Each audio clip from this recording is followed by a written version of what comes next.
안녕하세요. 여유로운 노후를 아껴주시는 구독자 여러분. 해가 지자마자 저희 집 마당은 잔칫집처럼 떠들썩했습니다. 환하게 켜진 등불 아래로 웃음소리, 그릇 부딪히는 소리, 그리고 아직 채 가시지 않은 결혼식의 흥겨운 음악 소리가 가득했죠. 바로 오늘 저희 부부의 외아들 준호가 장가가는 날이었기 때문입니다. 오랜 세월 애지중지 키운 아들이 드디어 가정을 꾸리는 날이니 마음은 기쁘면서도 한편으로는 어딘가 허전했습니다. 그런데 이상하게도 잔치 내내 마음 한구석이 불안한 것이 꼭 무슨 불길한 일이 생길 것만 같았습니다. 하지만 차마 입 밖으로 낼 수는 없었죠. 저희 아들 준호는 착하고 공부도 잘해 서울에서 알아주는 건설회사에 다니는 엔지니어입니다. 2년 전 아들은 자신보다 2살 어린 서연이라는 아가씨를 집에 데려왔습니다. 작고 아담한 체구에 말투는 상냥하고 얼굴에는 선한 기운이 가득했죠. 처음 집에 왔을 때부터 서연이는 저희 부부에게 깍듯하게 인사하고는 팔을 걷어붙이고 설거지와 상 정리를 돕더군요.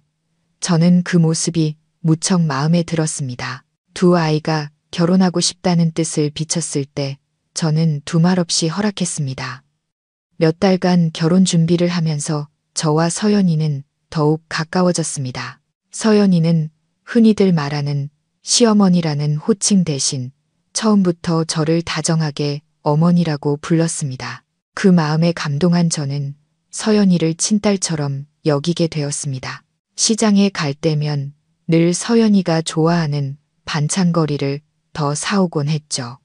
제게 서연이는 딸이나 다름없었습니다. 그런데 그날 밤, 두 젊은이의 인생에서 가장 행복해야 할 바로 그 밤, 신혼방에서 터져나온 날카로운 비명소리에 저희 온 가족은 그 자리에 얼어붙고 말았습니다. 남편과 저는 막 옷을 갈아입고 잠자리에 들려던 참이었습니다. 그때 아이들 방에서 귀를 찢는 듯한 비명소리가 터져 나왔습니다. 마치 누군가에게 목이 졸려 내지르는 듯한 숨막히는 비명은 순식간에 뚝 끊겼습니다. 저는 소스라치게 놀라 벌떡 일어났습니다. 남편도 동그래진 눈으로 저를 바라보며 경악했죠. 당신 무슨 소리 들었소? 들었지, 여보. 서연이 목소리였어. 세상에. 저는 신발도 챙겨 신지 못한 채 방 밖으로 뛰쳐나갔습니다. 결혼식 때문에 와 계셨던 시동생 민수 서방님도 아래층에서 막 올라오던 참이었는지 얼굴이 새하얗게 질려 있었습니다. 형수님, 이게 무슨 일이에요? 누가 소리를 지른 거예요? 저는 신혼방 쪽을 손으로 가리키며 다리를 후들후들 떨었습니다. 서연이가 비명을 질렀어. 무슨 일이 생긴 것 같아. 저는 방문으로 달려가 미친 듯이 문을 두드리며 소리쳤습니다. 준호야, 서연아. 문 좀 열어봐. 무슨 일이야? 아무 대답도 없었습니다. 저는 더욱 세게 문을 두드렸습니다. 정체 모를 두려움이 온몸을 휘감았습니다. 그때 남편이 달려와 방문을 힘껏 걷어찼습니다. 방 안에 불이 환하게 켜졌고 바로 그 순간 저희 가족은 모두 돌처럼 굳어버렸습니다. 아름답게 꾸며진 신혼방에는 하얀 장미 향기가 그윽했고 한 쌍의 원앙이 수놓아진 베개도 그대로였습니다. 하지만 방 한가운데 제 며느리 서연이가 몸을 잔뜩 웅크린 채 눈물을 쏟아내고 있었습니다. 웨딩드레스는 흐트러져 있었고 마치 누군가에게 목이라도 졸린 듯 가쁘게 숨을 몰아쉬고 있었죠. 서연이는 벽 모서리에 바싹 붙어 두 손으로 가슴을 감싼 채 부들부들 떨었습니다. 안 돼, 안 돼, 가까이 오지 마세요. 그리고 제 아들 준호는 바닥에 주저앉아 있었습니다. 얼굴은 새하얗게 질렸고 온몸은 식은 땀으로 흠뻑 젖어 있었습니다. 아들 역시 서연이 못지않게 겁에 질려 입술만 달싹일 뿐 아무 말도 하지 못했습니다. 저는 서연이에게 달려가 손을 붙잡았습니다. 서연아, 왜 그러니? 어머니한테 말해봐. 무슨 일이 있었던 거야? 서연이는 준호를 손가락으로 가리키며 눈물 속에서 간신히 말을 이었습니다. 어머니, 저 이 사람 아내 될 수 없어요.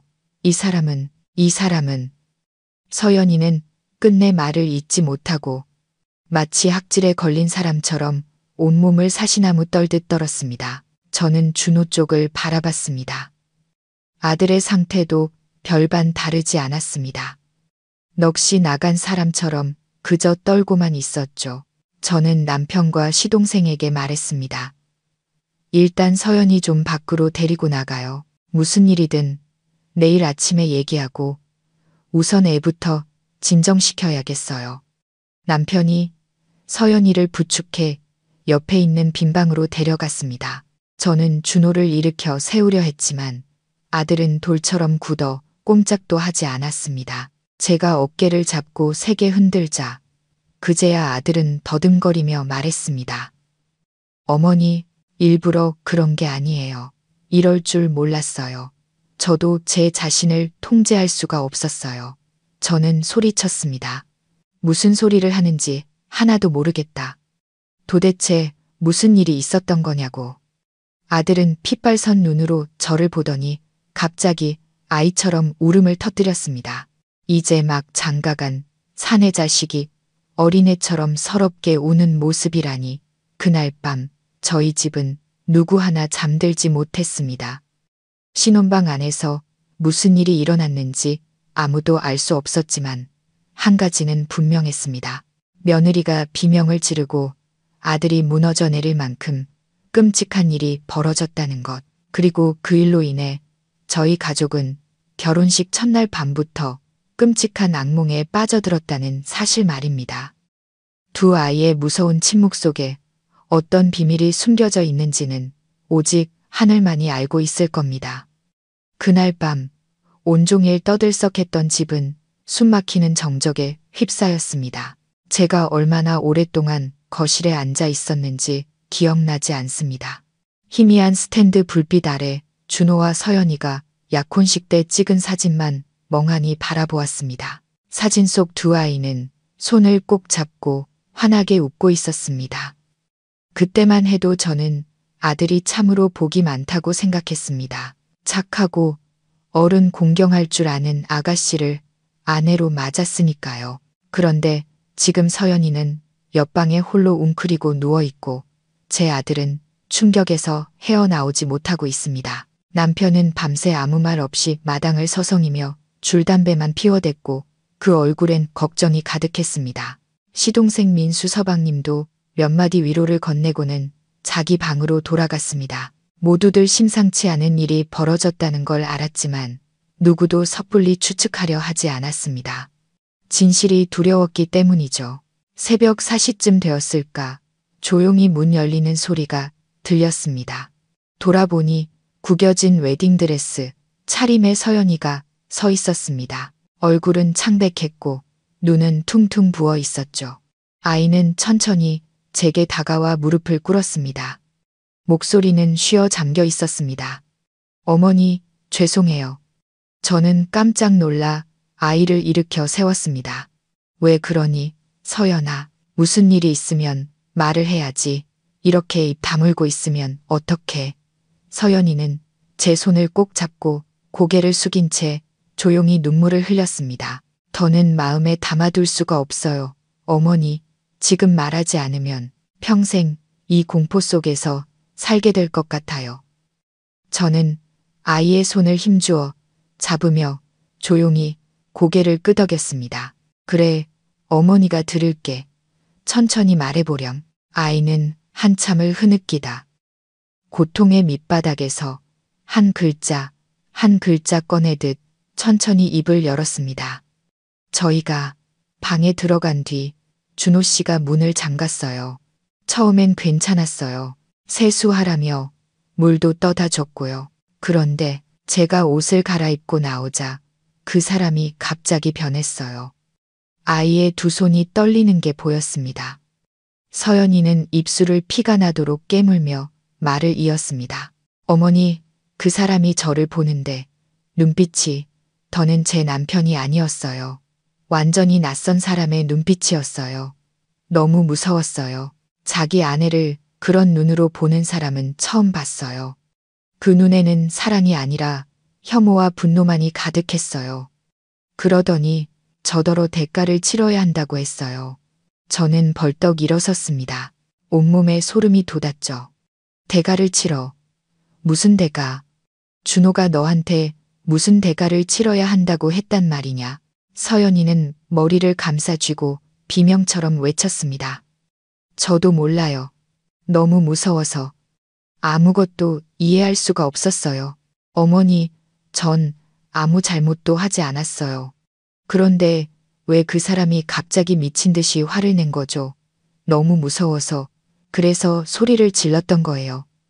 저는 서연이를 끌어안았습니다. 머릿속은 실타래처럼 엉켜버렸습니다. 대가? 준호가 신혼 첫날 밤에 미친 듯이 화를 냈다. 설마 우리 아들 정신에 문제가 있나? 아니, 그럴 리가. 우리 아들은 어릴 때부터 아무 문제 없이 정상적으로 자랐는데. 그렇다면 대체 왜? 저는 서연이를 다시 눕혀 쉬게 하고 아들 방으로 건너갔습니다. 신혼방은 이제 처참할 정도로 엉망이었습니다. 베개는 바닥에 나뒹굴고 화병은 한쪽 귀퉁이가 깨져 있었습니다. 준호는 벽에 등을 기댄 채 극심한 고통에 시달리는 사람처럼 머리카락을 쥐어뜯고 있었습니다.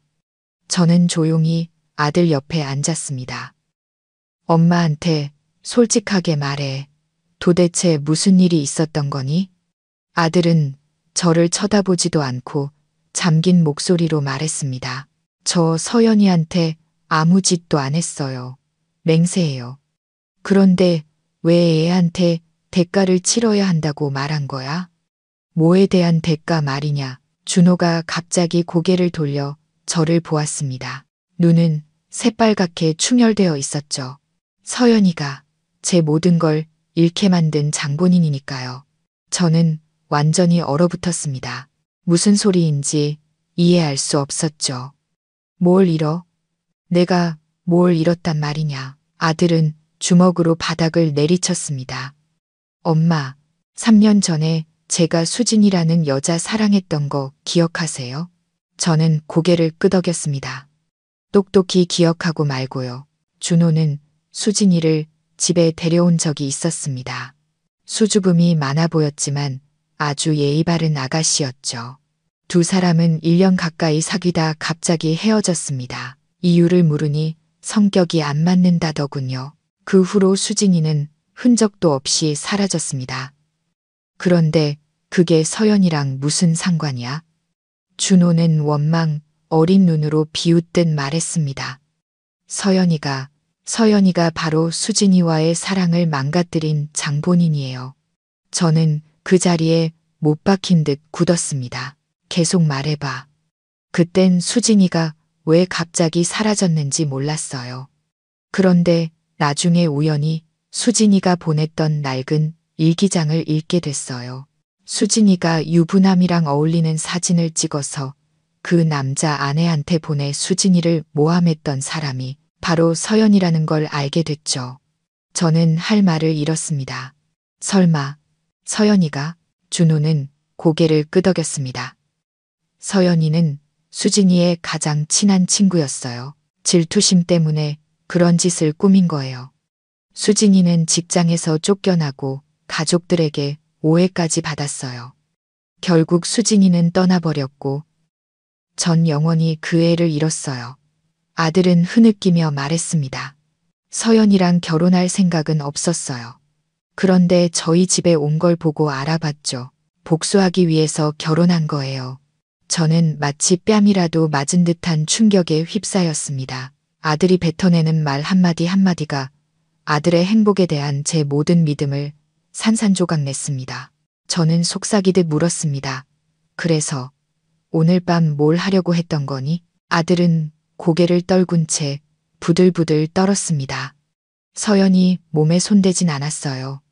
하지만 일부러 겁을 줬어요. 수진이가 과거에 느꼈을 공포를 똑같이 느끼게 해주고 싶었어요. 수진이가 겪었던 고통의 일부라도 느끼게 해주고 싶었을 뿐이에요. 저는 머리를 감싸 쥐었습니다. 심장이 조여오는 것 같았죠. 그제야 저는 깨달았습니다. 이것은 평범한 신혼 첫날 밤이 아니라 깊은 상처를 입었던 한 남자가 오래전부터 계획해온 복수극이었다는 것을. 하지만 제 아들은 잊고 있었습니다.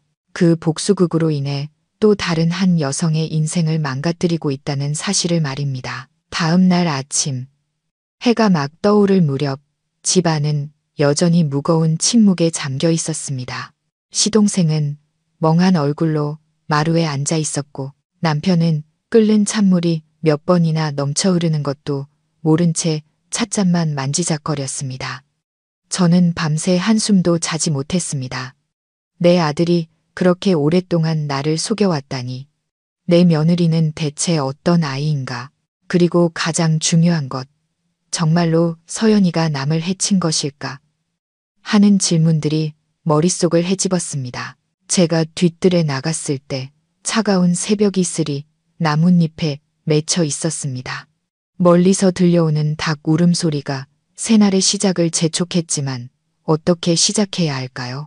행복의 출발점이어야 할 신혼 첫날 밤이 끔찍한 비극의 전환점이 되어버렸는데 말입니다. 제가 멍하니 서 있는데 서연이 방문이 열렸습니다. 아이는 여전히 지친 얼굴로 걸어 나왔습니다. 그런데 놀랍게도 그 눈빛은 더 이상 어젯밤처럼 공포에 질려 있지 않았습니다. 대신 이상할 정도로 차분해 보였죠. 서연이는 제게 똑바로 걸어와 조용히 입을 열었습니다. 어머니, 드릴 말씀이 있어요. 더는 침묵할 수 없을 것 같아요. 저는 고개를 끄덕이고 아이를 집에서 가장 조용한 부엌으로 데려갔습니다. 서연이는 자리에 앉아 입술을 살짝 깨물더니 낡은 사진 한 장을 식탁 위에 올려놓았습니다. 사진은 누렇게 바래고 가장자리가 닳았지만 자세히 보니 길가의 한 찻집에서 나란히 앉아있는 세 명의 아가씨를 알아볼 수 있었습니다. 한 명은 준호가 사랑했던 수진이, 또 한 명은 지금보다 더 마르고 머리가 짧았던 서연이, 그리고 나머지 한 명은 낯선 얼굴이었지만 눈빛이 날카롭고 미소 뒤에 칼을 숨긴 듯한 인상이었습니다. 어머니, 사진 속 인물들을 알아보시겠어요? 저는 잠시 망설였습니다. 이건 너고 이건 수진이, 그럼 저 아이는? 서연이가 천천히 대답했습니다. 미나예요. 수진이를 모함하고 사건을 꾸민 사람이죠. 하지만 죄는 제가 뒤집었었어요. 저는 미간을 찌푸렸습니다. 그게 무슨 말이니? 아이는 저를 올려다보았습니다. 눈은 붉었지만 결심에 차 있었죠. 그때 저와 수진이는 셋이서 같이 어울려 다녔어요. 전 준호 씨와 수진이가 사귀는 걸 알았고 끼어들 생각도 없었어요. 하지만 미나는 달랐어요. 미나는 준호 씨를 좋아했죠. 준호 씨가 사랑하는 사람이 수진이라는 걸 알고 눈이 멀어버린 거예요.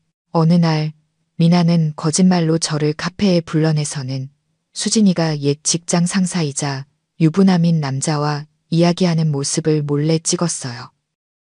그러고는 제 핸드폰으로 그 사진을 그 남자 아내에게 보내버렸죠.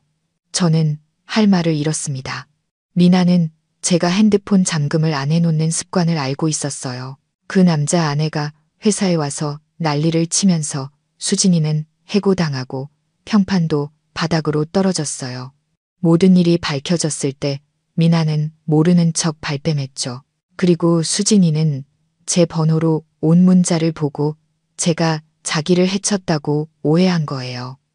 서연이는 흐느꼈습니다. 어머니, 아세요? 수진이가 떠났을 때 제가 사방으로 찾아다니며 해명하려 했지만 듣지 않았어요. 제가 침묵을 선택한 건 만약 사실을 말하면 저희 집이 풍비박산 날까봐 두려웠기 때문이에요. 미나 아버지가 저희 어머니가 다니시던 회사 사장님이셨어요. 어머니가 직장을 잃으면 저희는 살아갈 길이 막막했거든요. 그래서 저는 침묵하고 죄를 뒤집어 쓴 채 지금까지 파렴치한 사람으로 낙인 찍혀 살아온 거예요. 저는 가슴이 꽉 막히는 기분이었습니다. 모든 것이 뒤죽박죽이 되어버렸죠. 이제 무엇을 믿어야 할지 알 수 없었습니다. 그런데 왜 준호와 결혼하기로 한 거니? 준호가 수진이를 사랑했던 걸 몰랐어? 서연이는 고개를 끄덕였습니다. 알고 있었어요. 하지만 그 사랑은 이미 과거라고 생각했어요. 제가 노력하면, 제 진심을 다하면 그 사람 마음속 상처를 어루만져 줄 수 있을 거라고 믿었어요. 그 사람이 옛사랑을 한 번도 잊지 못했다는 걸 몰랐어요. 그리고 저와 결혼한 이유가 단지 복수 때문이었다는 건 더더욱 몰랐고요. 거기까지 말한 아이의 뺨 위로 눈물이 흘러내렸지만 어젯밤처럼 통곡하지는 않았습니다. 고통은 더 깊은 곳으로 가라앉아 조용히 마음을 갉아먹고 있었죠. 저는 아이의 손을 꼭 잡았습니다. 속삭이듯 말했죠. 어머니는 널 믿는다. 진실이 어떻든 널 믿어. 하지만 이제 한 가지만 물을게. 넌 아직도 준호와 계속 함께 살고 싶니? 서연이는 오랫동안 침묵했습니다. 그러고는 고개를 저었죠. 눈은 붉게 물들어 있었습니다. 아니요, 어머님, 그 사람을 사랑하지 않아서가 아니에요. 증오로 시작된 결혼 생활을 할 수는 없기 때문이에요. 매일 밤 제가 사랑하는 남편을 유령처럼 바라보며 살고 싶지 않아요. 저는 고개를 숙였습니다. 가슴 속에서 쓰라린 감정이 차올랐습니다. 제 아들은 스스로 가질 수 있었던 행복을 제 손으로 부숴버렸습니다.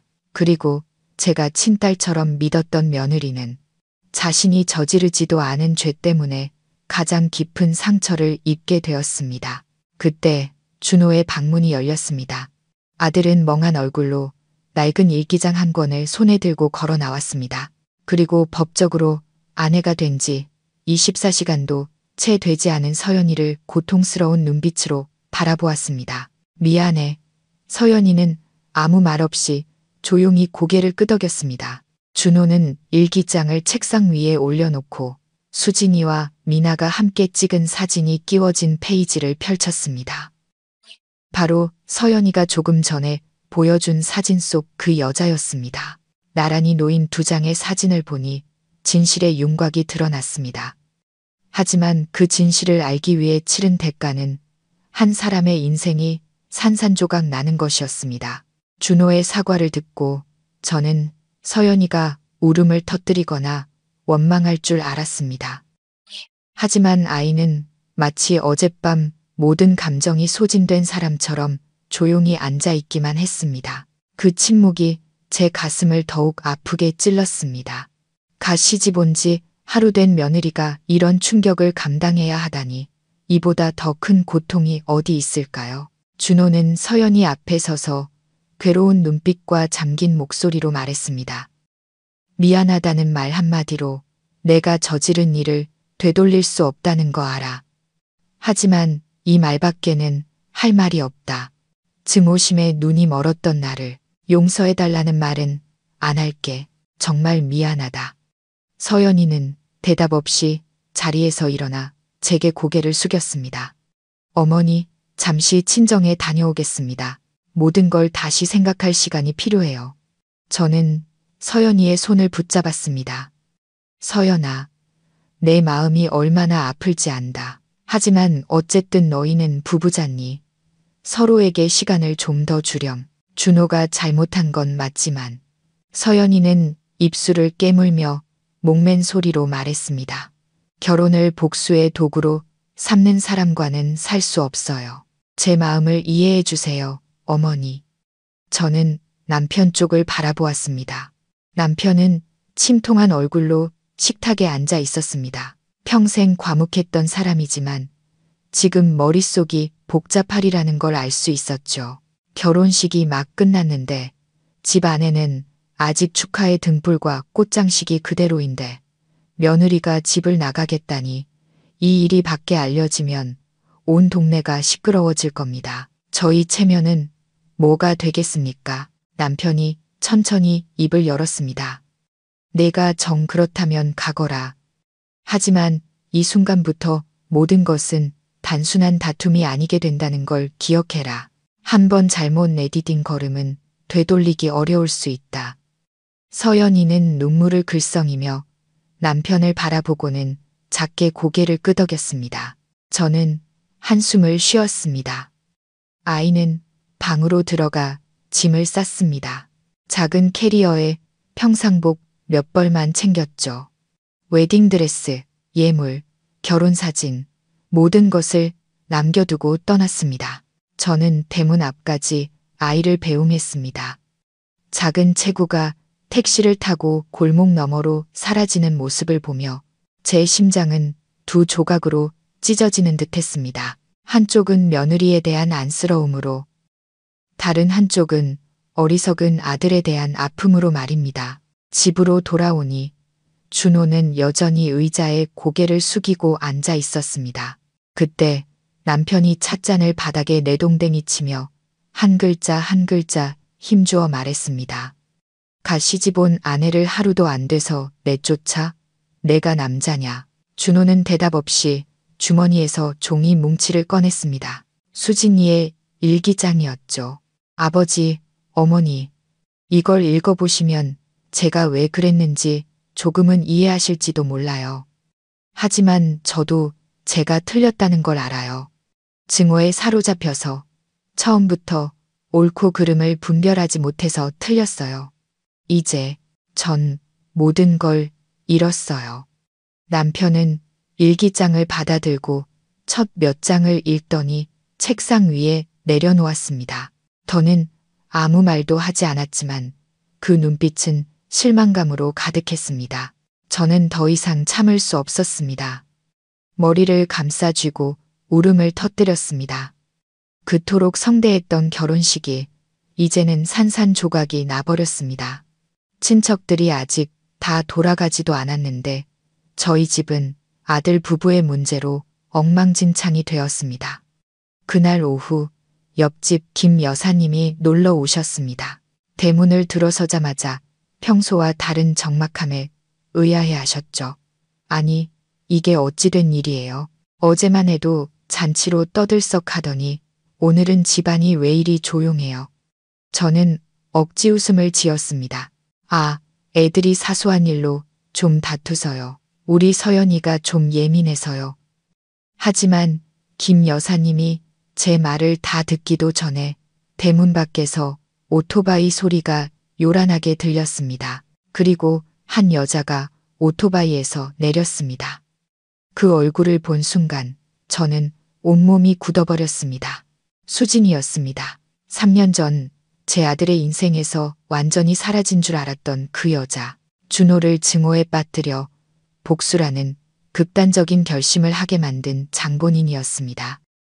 이제 그녀가 저희 집 문 앞에 서 있었습니다.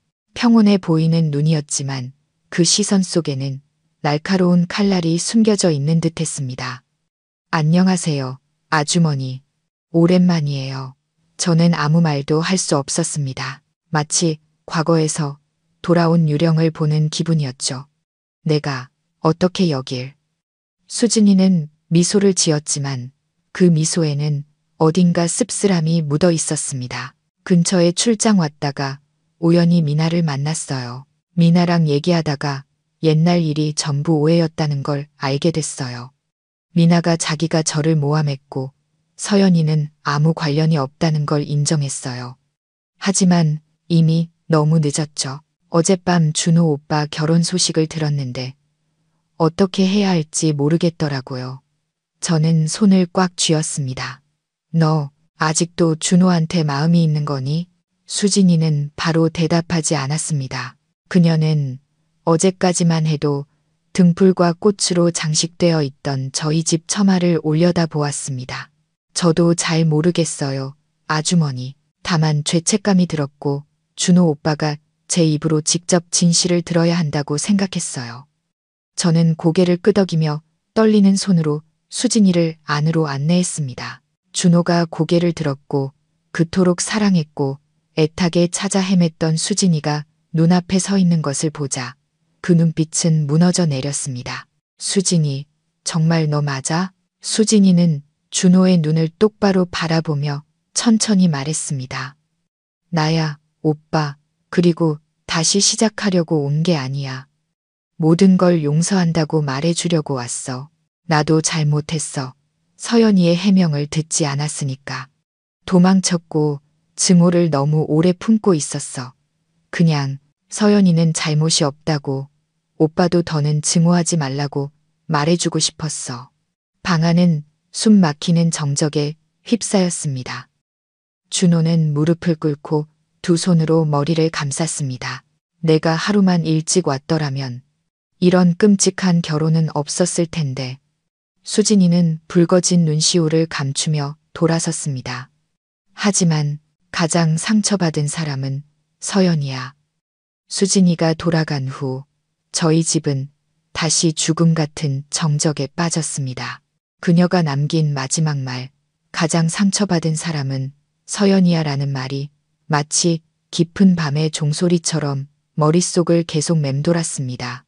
준호는 의자에 죽은 듯이 앉아 있었습니다. 얼굴은 창백했고 두 눈은 텅 비어 있었죠. 아들이 뼈저리게 후회하고 있다는 걸 알았지만 이미 엎질러진 물이었습니다. 단 하룻밤 사이에 제가 믿었던 어른스럽고 착한 아들은 갓 결혼한 아내의 눈에 악랄하고 비겁한 인간이 되어버렸습니다. 저 또한 수진이라는 아이가 모든 것이 엉망이 된 바로 그 순간에 돌아올 줄은 꿈에도 몰랐습니다. 만약 그녀가 하루만 일찍 왔더라면 모든 것이 이토록 잔인하지는 않았을 텐데요. 그날 오후 준호의 방에 널브러진 웨딩드레스들을 정리하고 있는데 제 핸드폰이 울렸습니다. 모르는 번호로 온 문자 메시지였습니다. 열어보니 짧은 한 문장이 적혀 있었습니다. 서연 씨 시어머니 되시면 이 녹음 파일을 꼭 들어보세요. 그리고 5분 길이의 녹음 파일이 첨부되어 있었습니다. 심장이 거세게 뛰기 시작했습니다. 반신반의하며 파일을 재생했습니다. 녹음기에서 흘러나오는 목소리를 듣는 순간 온몸이 차갑게 식었습니다. 네가 준호랑 결혼했다고 나보다 나은 줄 알아? 넌 시골 출신 촌뜨기일 뿐이야. 서울 올라와서도 내 발밑에 있는 그림자 신세라고. 난 준호 필요 없어. 하지만 내가 갖는 건 절대 못 봐. 그 목소리는 미나였습니다. 이어서 컵 부딪히는 소리 같은 잡음이 들렸습니다. 내가 내 전 직장 상사 와이프한테 사진 보냈어. 내 친구 서연이 핸드폰에 흔적을 남겨뒀지. 그 커니 왜 입 다물고 있었는지 알아? 내가 걔네 엄마가 옛날에 마트에서 물건 훔친 영상 터뜨릴까봐 무서워서 그런 거야. 도둑년 딸이 누굴 사랑할 자격이나 있겠어. 서연이는 그냥 내 죄를 대신 뒤집어 쓴 개일 뿐이야. 심장이 맺는 것 같았습니다. 저는 떨리는 손으로 녹음 파일을 다시 재생했습니다. 제가 잘못 들은 게 아니라는 걸 확인하기 위해서였죠. 서연이가 겪었던 모든 고통이 젊은 날의 실수가 아니라 오랫동안 숨어있던 미나의 협박과 조종, 그리고 잔인함 때문이었다니. 저는 핸드폰을 꽉 쥐었습니다. 눈물이 뺨을 타고 흘러내렸습니다. 가족의 명예를 위해 3년 동안 억울한 누명을 쓴 아이. 어머니가 모욕당할까 두려워 쓴 약을 삼키듯 험담을 감내한 며느리, 그리고 제 아들은 그 억울함에 비수를 꽂은 장본인이었습니다. 저는 즉시 준호를 불러 녹음 파일 전체를 듣게 했습니다. 파일이 재생된 지 1분도 안 돼서 아들의 얼굴은 새파랗게 질렸습니다. 마치 머리를 세게 얻어맞은 듯 눈을 동그랗게 떴죠. 미나, 전부 미나 짓이었어. 아들은 중얼거리며 두 손을 꽉 쥐었습니다. 내가 서연이를 오해했어. 내가 그의 인생을 망쳤어. 엄마. 저는 더 이상 참지 못하고 소리쳤습니다. 이제 알았니? 누가 이 녹음 파일 보내주지 않았으면 언제까지고 믿지 않았을 거 아니야. 지난 몇 년간 서연이는 친구를 배신하고 수진이 인생을 망친 사람으로 살아왔어. 그런데 넌 그런 애를 아내로 맞아서 복수의 도구로 삼았다고. 아들아, 이 멍청한 아들아. 준호는 바닥에 주저앉아 머리를 도섰습니다. 엄마, 죄송해요. 제발. 서연이 만나게 해주세요. 어떻게 해서든 그 애한테 사과해야 해요. 저는 눈물을 닦으며 아들을 보았습니다. 만나려면 어디 있는지 알아야 만날 거 아니야. 네가 쫓아냈잖아. 서연이 친정이 어딘지는 알아? 준호는 목이 메어 말했습니다. 몰라요. 서연이는 한 번도 저를 고향에 데려간 적이 없어요. 바로 그때 대문 밖에서 차가 멈추는 소리가 들렸습니다. 낡은 모자를 쓰고 빛바랜 천 가방을 맨한 여인이 들어섰습니다. 저는 깜짝 놀랐습니다. 서연이의 어머니였습니다. 안녕하세요. 준호 엄마 되시죠? 준호 군도 있네. 애가 집에 돌아왔다고 해서 상황 좀 보러 왔는데 생각보다 일이 심각한가 보네요. 저는 안절부절 못하며 서연이 어머니를 자리에 앉혔습니다. 준호는 그 앞에 무릎을 꿇고 눈물을 글썽였습니다. 어머님, 제가 잘못했습니다. 저는 서연이 남편 될 자격이 없습니다. 제발 서연이 한 번만 만나게 해주세요. 무릎 꿇고 사죄하게 해주세요. 서연이 어머니는 준호를 바라보았습니다. 그 눈빛은 엄했지만 원망은 없었습니다. 부인은 가방에서 편지 한 통을 꺼냈습니다. 서연이가 이걸 전해달라고 하더군요. 이게 모든 것에 대한 대답이라고 했습니다. 저는 떨리는 손으로 편지를 펼쳤습니다. 익숙한 서연이의 흘림체 글씨가 나타났습니다. 어머니, 이제 누구도 원망하지 않아요. 제가 소중히 여겼던 사랑이 복수의 도구였다는 사실이 슬플 뿐이에요. 하지만 준호 씨도 오랜 오해의 희생자였다는 걸 이해해요. 저는 두 사람이 증오 없이 새로 시작할 수 있도록 그 사람의 인생에서 떠나려고 합니다. 화가 나서 떠나는 게 아니에요. 믿음 없는 사랑은 서로에게 더 큰 상처만 줄 뿐이라는 걸 알기 때문이에요. 항상 저를 믿어주시고 친딸처럼 대해주셔서 감사했습니다. 어머니. 시집와 있는 동안 그게 가장 큰 위안이었어요.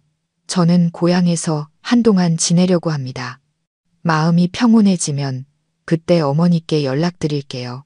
마지막 줄을 읽었을 때 눈물이 글자를 번지게 했습니다. 제가 그토록 아꼈던 며느리의 편지를 들고 있자니 마치 아이의 심장을 들고 있는 듯 했습니다. 옆에 서 있던 남편이 제 어깨를 꽉 쥐었습니다. 그 눈도 붉게 물들어 있었죠. 우리가 그 애를 찾아가야 해. 저는 고개를 끄덕였습니다. 준호는 그때까지도 서연이 어머니 발치에 엎드려 흐느끼고 있었습니다. 어머님, 제발 한 번만 기회를 주세요. 용서받지 못하더라도 진심으로 한 번만 사과하고 싶습니다.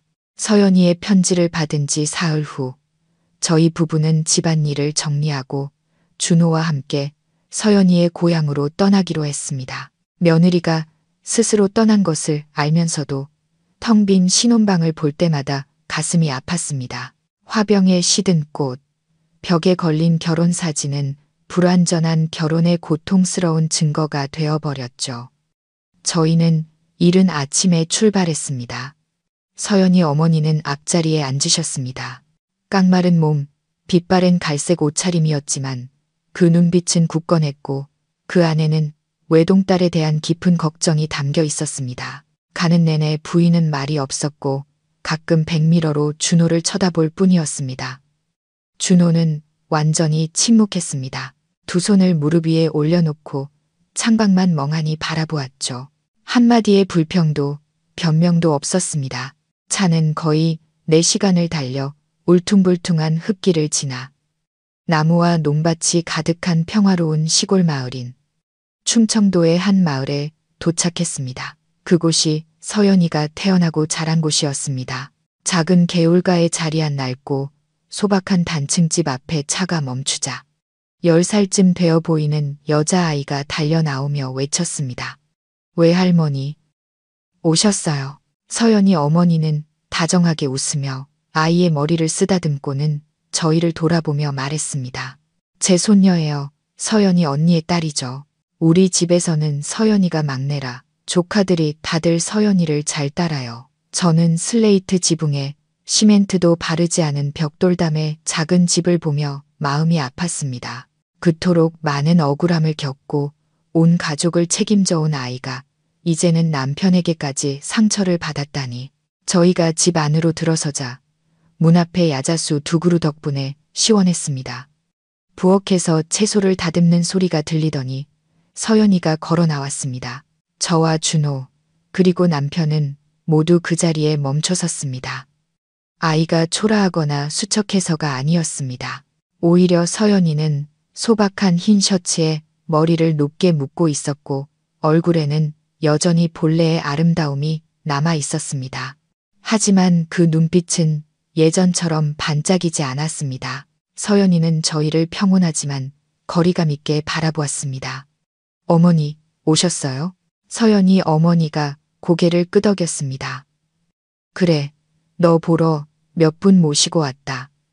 서연이는 저를 스쳐본 뒤 준호를 바라보았습니다. 그 시선은 불과 몇 초였지만 준호의 심장을 옥죄는 듯 했습니다. 어머니, 아버님, 그리고 준호 씨, 들어오세요. 저는 나무 의자에 앉았지만 마음은 천갈래만 갈래로 찢어지는 듯 했습니다.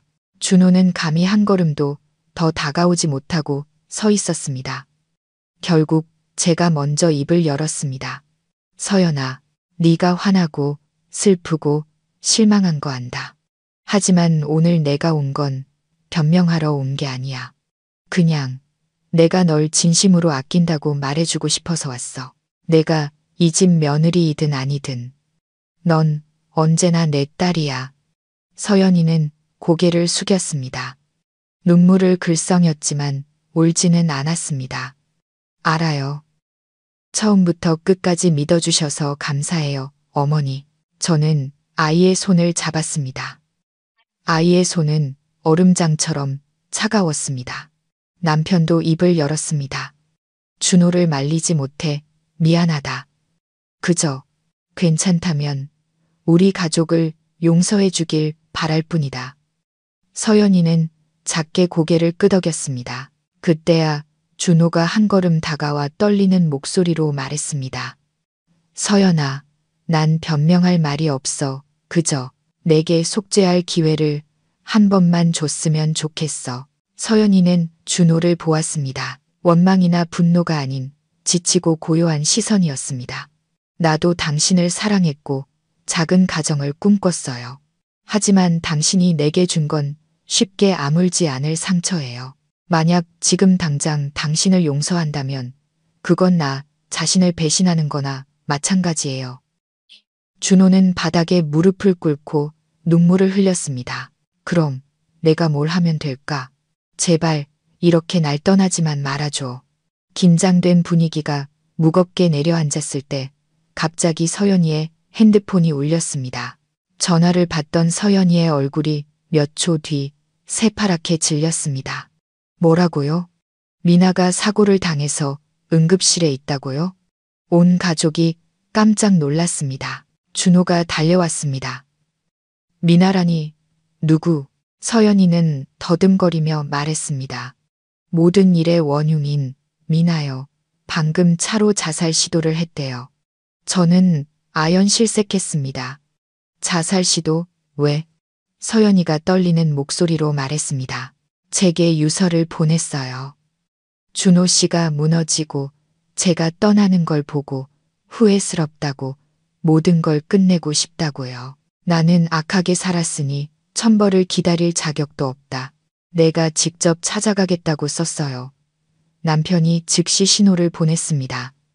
당장 병원으로 가야 한다. 비록 화근을 만든 아이지만 너희들의 진실을 밝혀줄 사람이기도 하다. 준호는 고개를 끄덕였지만 눈은 여전히 붉었습니다.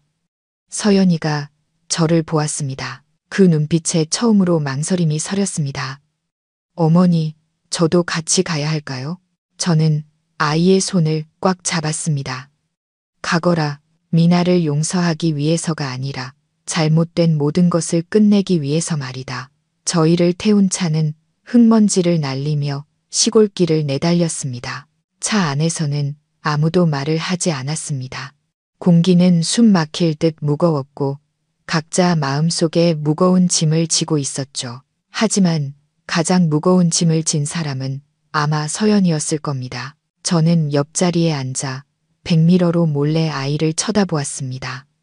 얼굴은 창백했고 두 손은 무릎 위에서 꽉 쥐어져 있었습니다.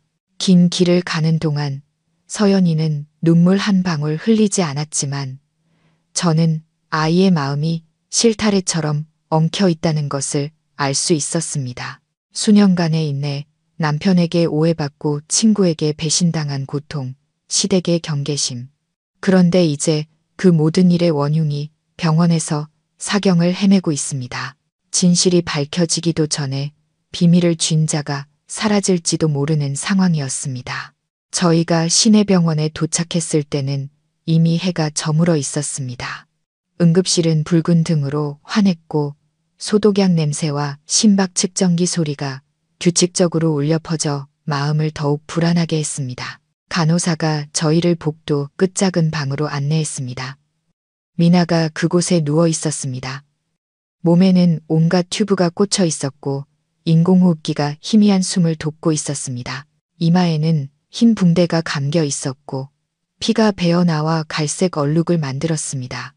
얼굴은 창백했고 평소의 날카로운 인상은 온데간데 없었습니다. 미나의 그런 모습을 보니 마음속 분노가 아직 가라앉지 않았음에도 차마 외면할 수 없었습니다. 의사가 고개를 저으며 낮은 목소리로 말했습니다. 환자는 심각한 뇌 손상을 입었습니다.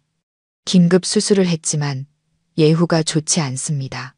만약 깨어난다 해도 짧은 몇 마디만 할 수 있을 겁니다. 준호는 침을 삼켰습니다.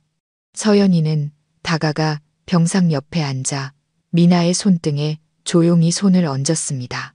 미나야, 나 서연이야. 내 말 들리니? 미나의 눈이 희미하게 움직였습니다. 눈가에서 눈물 한 방울이 흘러내렸습니다. 서연이가 목맨 소리로 말했습니다. 정말 바보 같은 짓이야. 그냥 살아서 모든 걸 털어놓고 속죄해도 늦지 않았는데 왜 이런 방법을 택한 거야? 갑자기 미나의 눈꺼풀이 힘겹게 열렸습니다. 눈은 흐릿했지만 시선에는 무언가 말하고 싶은 것이 담겨 있었습니다. 그녀가 입술을 달싹였습니다. 간호사가 즉시 다가갔습니다. 말을 하려는데 너무 약해서 가까이 가야 들릴 거예요. 저와 서연이 그리고 준호는 모두 몸을 숙여 움직이려는 그 입술에 귀를 기울였습니다. 폐부를 긁는 듯한 잠긴 목소리가 들렸습니다. 미안해. 서연이가 흐느꼈습니다.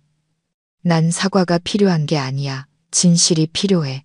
미나는 입술을 깨물며 가쁜 숨을 몰아쉬었습니다. 그러고는 마지막 힘을 쥐어짜내듯 한마디를 내뱉었습니다. 그 말에 저와 서연이, 준호는 모두 그 자리에 얼어붙었습니다. 난 네가 미운 게 아니었어. 내 아버지가 미웠을 뿐이야. 방 안은 숨막히는 정적에 휩싸였습니다. 서연이의 눈이 커졌습니다. 내 아버지, 우리 아버지를 어떻게 알아? 미나가 한 글자 한 글자 힘겹게 입술을 움직였습니다. 박, 만, 수. 저는 입을 떡 벌렸습니다. 뒤에 앉아있던 남편은 갑자기 의자 팔걸이를 꽉 쥐었고 입술을 굳게 다물었습니다.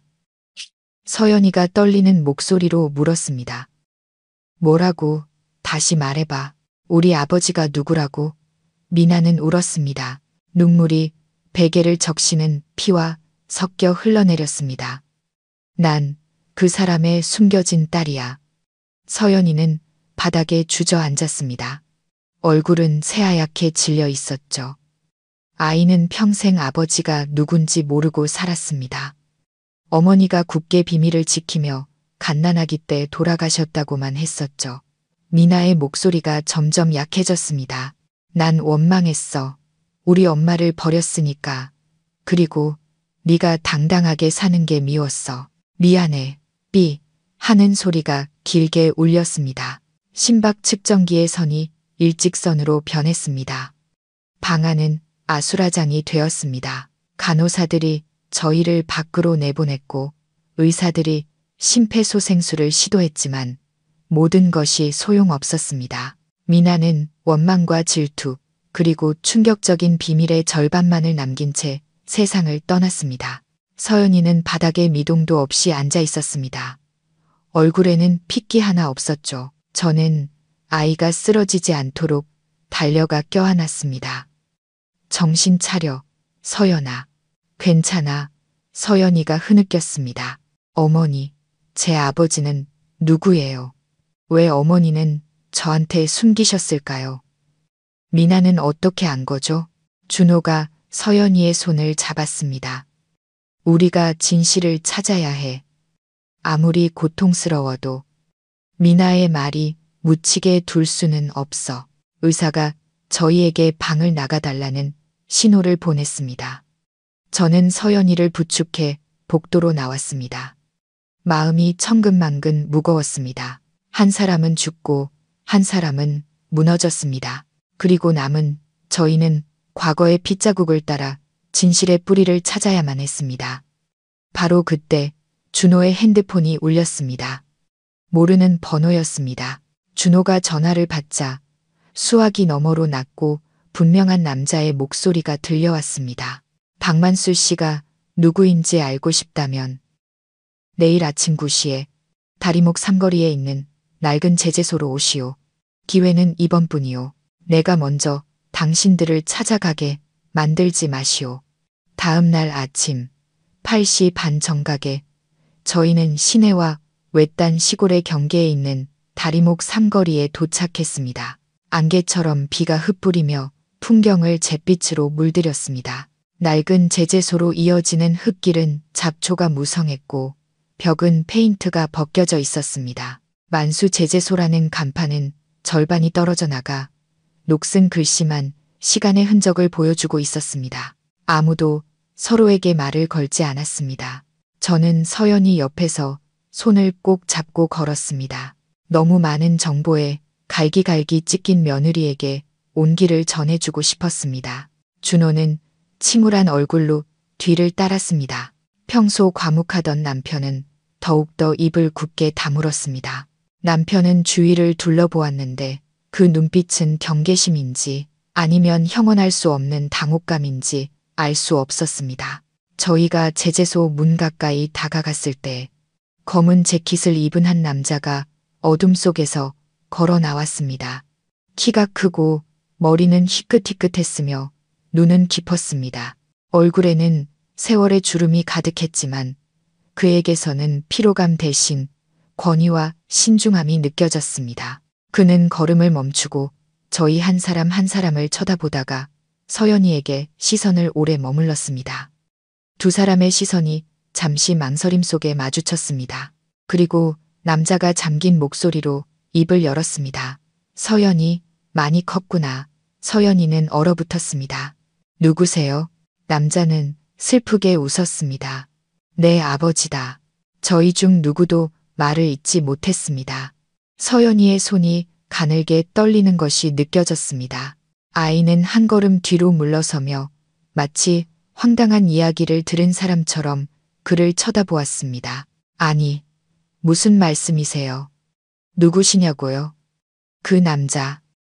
박만수 씨가 고개를 끄덕이며 품에서 낡은 사진 한 장을 꺼냈습니다. 사진 속에는 서연이와 똑같이 생긴 젊은 여인이 갓난아기를 안고 있었습니다. 내 어머니 하영 씨는 내가 가장 사랑했던 여자였다. 하지만 그때 나에겐 이미 가정이 있었지. 하영 씨는 그걸 알면서도 내 그림자 연인으로 남는 걸 받아들였다. 그러던 어느 날 그녀가 너를 가졌지. 나는 이혼하고 너희 모녀를 데려오려 했다. 하지만 내 아내가 자살하겠다고 우리 둘을 망신시키겠다고 협박했다. 나는 비겁했고 도망치는 길을 택했다. 박만수 씨는 고개를 숙이며 낮은 목소리로 말했습니다. 네, 어머니는 너를 안고 고향으로 돌아가 한마디 불평도 하지 않았다. 그 후 내가 어릴 때 돌아가셨다는 소식을 들었지. 찾아오긴 했지만 차마 나설 용기가 없었다. 그저 멀리서 동네 사람들 말을 통해 네가 크는 걸 지켜볼 뿐이었다. 그러다 미나를 알게 됐다. 준호가 끼어들었습니다. 미나가 아저씨 딸이라고요? 그가 고개를 끄덕였습니다. 그래. 하지만 내 아내가 가문의 체면을 지키기 위해 억지로 인정한 아이였지. 미나는 자기 엄마가 서연이에게 품은 증오심 속에서 자랐다. 미나 엄마는 늘 서연이를 남편을 빼앗아간 여자라고 말했지. 미나는 어릴 때부터 세뇌당해서 만나보지도 않은 서연이를 미워하게 된 거다. 서연이는 한 걸음 더 뒤로 물러섰습니다. 눈에는 눈물이 그렁그렁했고 입술은 더듬거렸습니다. 그럼 제 어린 시절은 아저씨 인생의 그림자에 불과했던 거네요.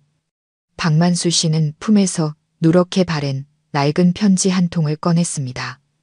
이건 내 어머니가 남긴 편지다. 당신이 오래 살지 못할 거라는 걸 알았을 때 쓰신 거지. 편지에는 언젠가 서연이가 커서 이해할 나이가 되면 아버지는 나쁜 사람이 아니라 단지 비겁했을 뿐이라고 알려달라고 적혀 있었다. 서연이는 떨리는 손으로 편지를 받았습니다. 저와 남편은 옆에 서서 눈물을 참을 수 없었습니다. 저는 속삭였습니다. 세상의 모든 아이는 부모가 누구인지 알 권리가 있어요. 임종 직전에 사람에게서 들어야 하는 게 아니고요. 준호가 다가와 서연이의 손을 잡았습니다. 내 과거가 이렇게 아픈 줄 몰랐어. 제대로 알아보지도 않고 이야기의 일부만 보고 내 인생 전체를 단정지어서 정말 미안하다. 서연이는 준호의 손을 조용히 빼냈습니다. 준호 씨, 우리 사이의 문제는 단순한 오해가 아니에요.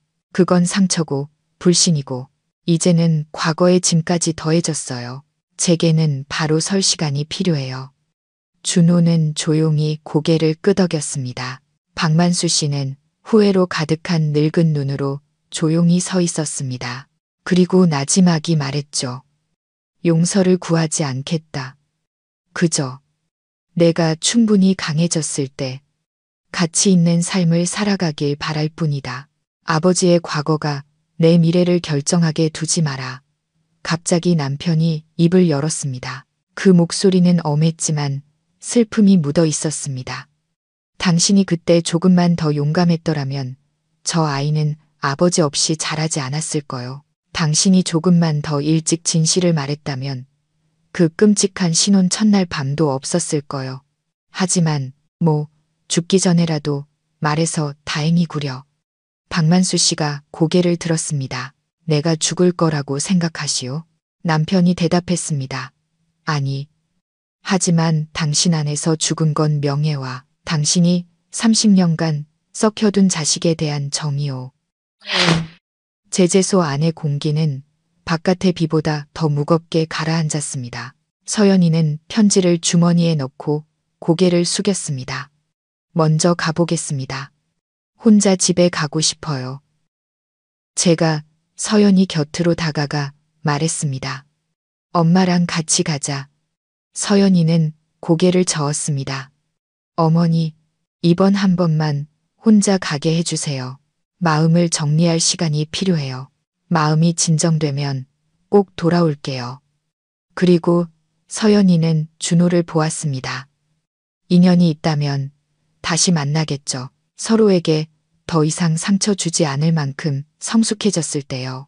준호는 붉어진 눈으로 간신히 고개를 끄덕였습니다. 저는 제재소를 나서는 아이의 뒷모습을 보며 가슴이 저며왔습니다. 한 결혼이 파탄난 것은 배신 때문이 아니라 너무 많은 비밀이 숨겨져 있었기 때문이었습니다. 한 마음이 상처받은 것은 사랑이 부족해서가 아니라 믿음을 너무 많이 잃었기 때문이었습니다. 낡은 제재소에서 헤어진 지 3개월이 흘렀습니다. 저희 집의 삶은 다른 길로 접어든 듯 했습니다. 더 이상 활기찬 웃음소리도 온 가족이 둘러앉는 식사도 없었습니다.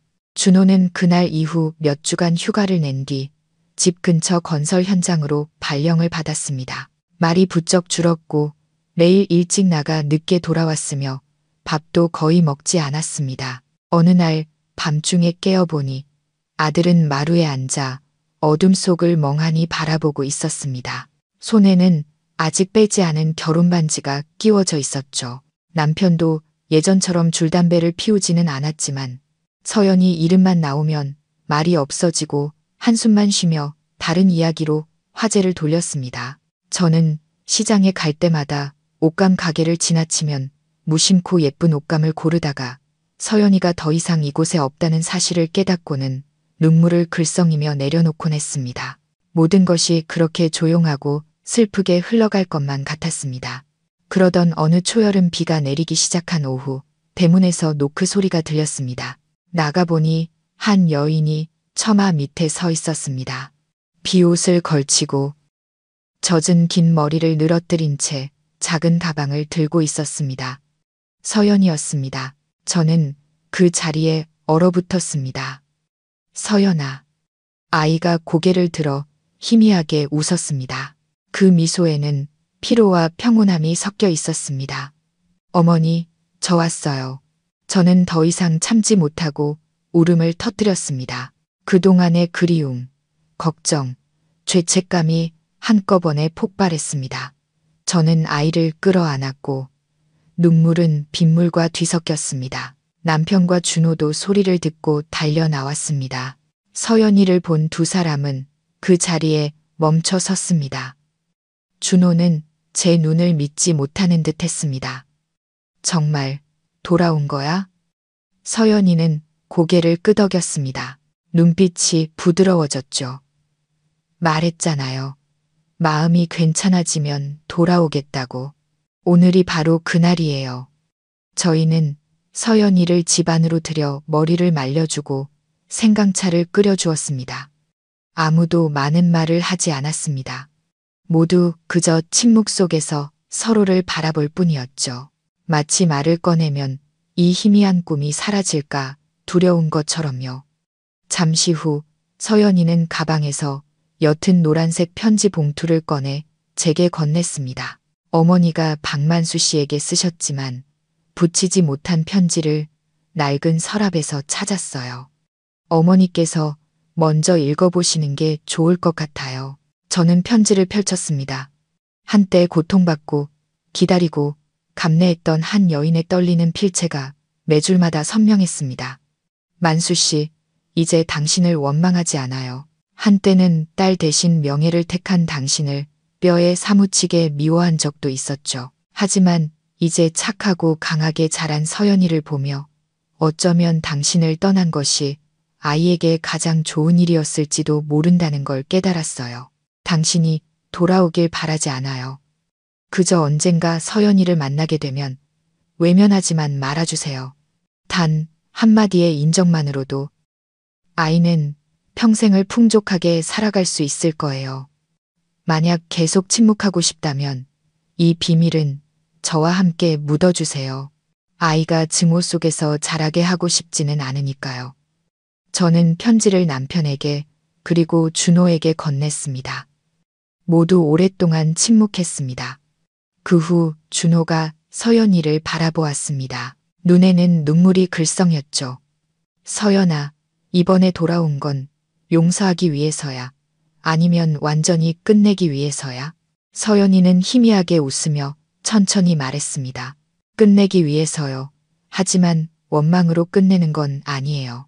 다시는 당신 얼굴을 보지 않을 거라고 생각했어요. 하지만 어머니의 편지를 읽고 깨달았어요. 용서는 다른 사람이 그럴 자격이 있어서가 아니라 내 자신이 평안해지기 위해 필요하다는 걸요. 준호가 다가가 서연이의 손을 잡고 조용히 물었습니다. 그럼 모든 진실을 안고 처음부터 다시 시작할 기회를 줄 수 있을까? 서연이는 손을 빼냈지만 거칠지는 않았습니다. 그저 조용히 말했죠. 다시 아내가 될 준비는 안 됐어요. 하지만 기다려준다면 친구부터 다시 시작해요. 더 이상 상처 주지 않고 친절함으로요. 저는 감동에 겨워 눈물을 흘렸습니다. 그토록 많은 억울함과 고통을 겪은 아이가 여전히 맑은 마음을 간직하고 용서의 말을 건넬 수 있다니 누구나 할 수 있는 일은 아니었습니다.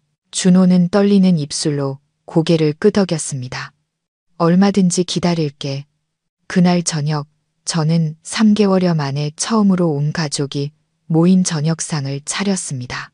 서연이는 제 옆에 앉아 시어머니가 끓여준 된장찌개를 먹으며 붉어진 눈으로 미소 지었습니다. 준호는 남편에게 술을 따라주며 말했습니다. 아버지, 신혼방을 서재로 바꾸고 싶어요. 언젠가 저희가 다시 시작하게 되면 어둠의 그림자가 없는 새 방을 만들 거예요. 남편은 아들의 어깨를 두드렸습니다. 그 눈빛이 따뜻해졌죠. 저는 조용히 밥상을 둘러보았습니다. 한때 금이 갔던 집이 이제 다시 하나가 될 희망을 보았습니다. 서연이가 돌아온 지 2주 후 저희 작은 집은 다시 살아난 듯 했습니다. 분위기가 예전처럼 활기차지는 않았지만 따스함이 다시 스며들기 시작했습니다. 매일 아침 저는 서연이가 일찍 일어나 화초에 물을 주고 제 요리를 돕는 소리를 들었습니다. 저녁 식사에는 늘 준호가 일찍 돌아와 얼굴이 한결 밝아졌습니다. 집안 누구도 옛 이야기를 꺼내지 않았습니다. 모두들 암묵적으로 함께 나아가기로 약속한 듯 했습니다. 상처가 아물려면 말이 부드러워야 하고 마음은 인내심을 가져야 한다는 것을 서로 이해하는 것 같았죠. 준호는 약속을 지켰습니다. 서연이를 서둘러 붙잡거나 강요하지 않았습니다. 대신 묵묵히 집을 수리하고 퇴근하면 서연이가 좋아하는 요리를 만들어주거나 오늘 피곤하지 않아? 네가 자주 쓰는 커피잔 씻어놨어. 또는 내일 비 오면 내가 출근시켜줄게. 같은 짧은 메모를 몰래 주머니에 넣어주곤 했습니다. 저는 그 글들을 보고도 간섭하지 않고 조용히 미소만 지었습니다. 아마도 이번에는 제 아들이 제대로 사랑하는 법을 알게 된 것 같았습니다. 하지만 인생은 결코 바라는 대로 평탄하지만은 않았습니다. 어느 달 말 오후 제가 빨래를 널고 있는데 대문 벨 소리가 울렸습니다. 나가보니 낯선 남자가 서 있었습니다. 마른 체격에 까무잡잡한 피부, 흰 셔츠에 회색 바지 차림이었고 손에는 낡은 서류 가방을 들고 있었습니다.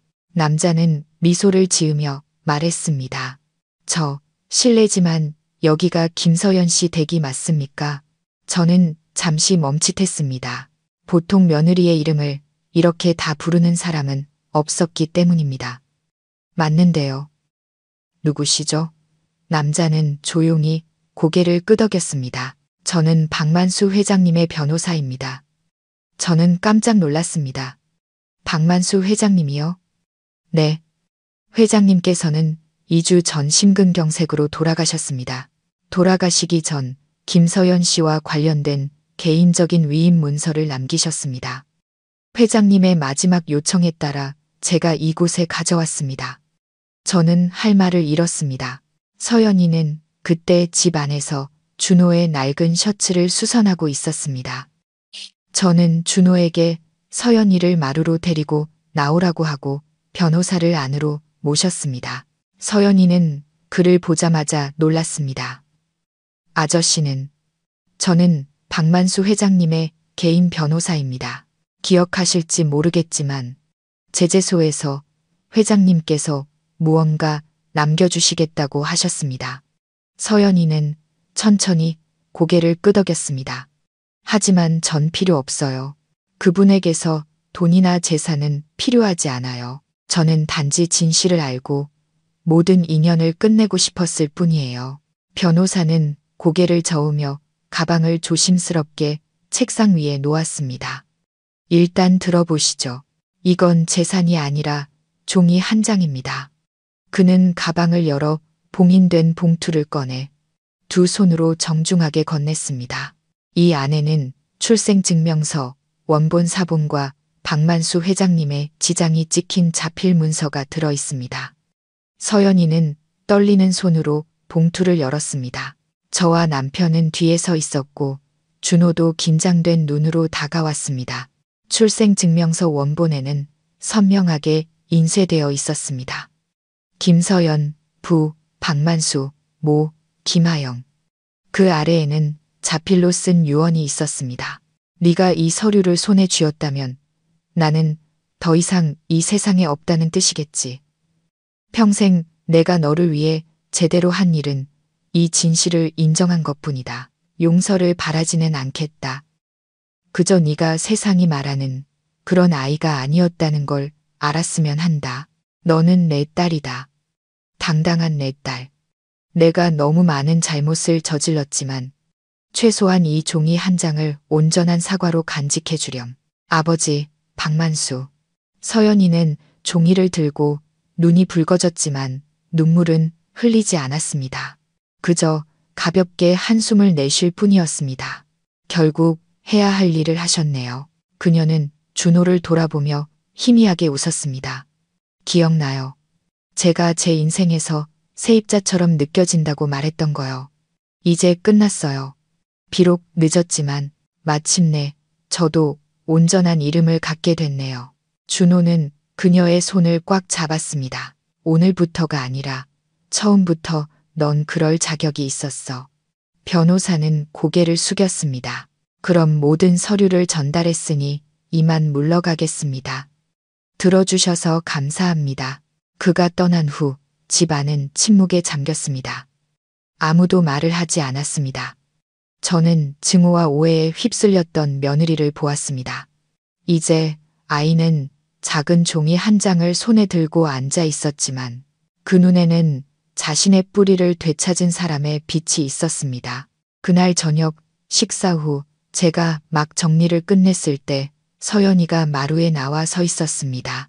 달이 높이 뜨고 은빛 달빛이 저녁 비에 젖은 마당에 쏟아졌습니다. 준호가 다가와 옆에 섰습니다. 서연아, 네, 이제 다시 떠나지 않을 거지? 서연이는 자신을 가장 아프게 했고 또 가장 많이 변하려 노력했던 전 남편을 돌아보았습니다. 그녀는 웃었습니다. 이번 미소는 슬프지도 피하지도 않았습니다. 여기 있고 싶어요. 하지만 이번에는 사랑 때문에 머무는 게 아니라 제 인생의 주인이 될 준비가 되었기 때문이에요. 만약 우리에게 아직 인연이 남았다면 조금씩 다시 시작해요. 괜찮겠어요? 준호는 말없이 조용히 고개를 끄덕이고 손을 내밀었습니다. 서연이는 그 손을 잡지는 않았지만 거절하지도 않았습니다. 그녀는 자신의 손을 그의 손 옆에 가까이 두었습니다. 온기를 느낄 만큼 가깝지만 원한다면 둘 다 다시 넘어지지 않고 함께 나아갈 수 있다는 것을 알 만큼의 거리였습니다. 그날 밤 서연이가 머물기로 조용히 동의하자 온 가족은 안도의 한숨을 내쉬었습니다. 누구도 소리내어 말하지 않았지만 이것이 동정심 때문이 아니라 수많은 상처에 밀려났던 한 여인의 주체적인 결정이라는 것을 모두 이해했습니다.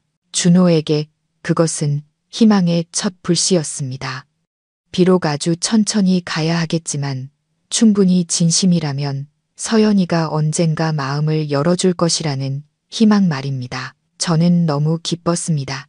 다음 날 점심, 저는 서연이가 좋아하는 된장찌개와 고등어구이, 그리고 호박전을 직접 만들었습니다. 아이는 밥을 먹다가 가끔 눈시울이 붉어졌지만 입가에는 미소를 띠고 있었습니다. 준호는 처음 사랑에 빠진 소년처럼 어색하게 아내에게 반찬을 집어주기 바빴습니다.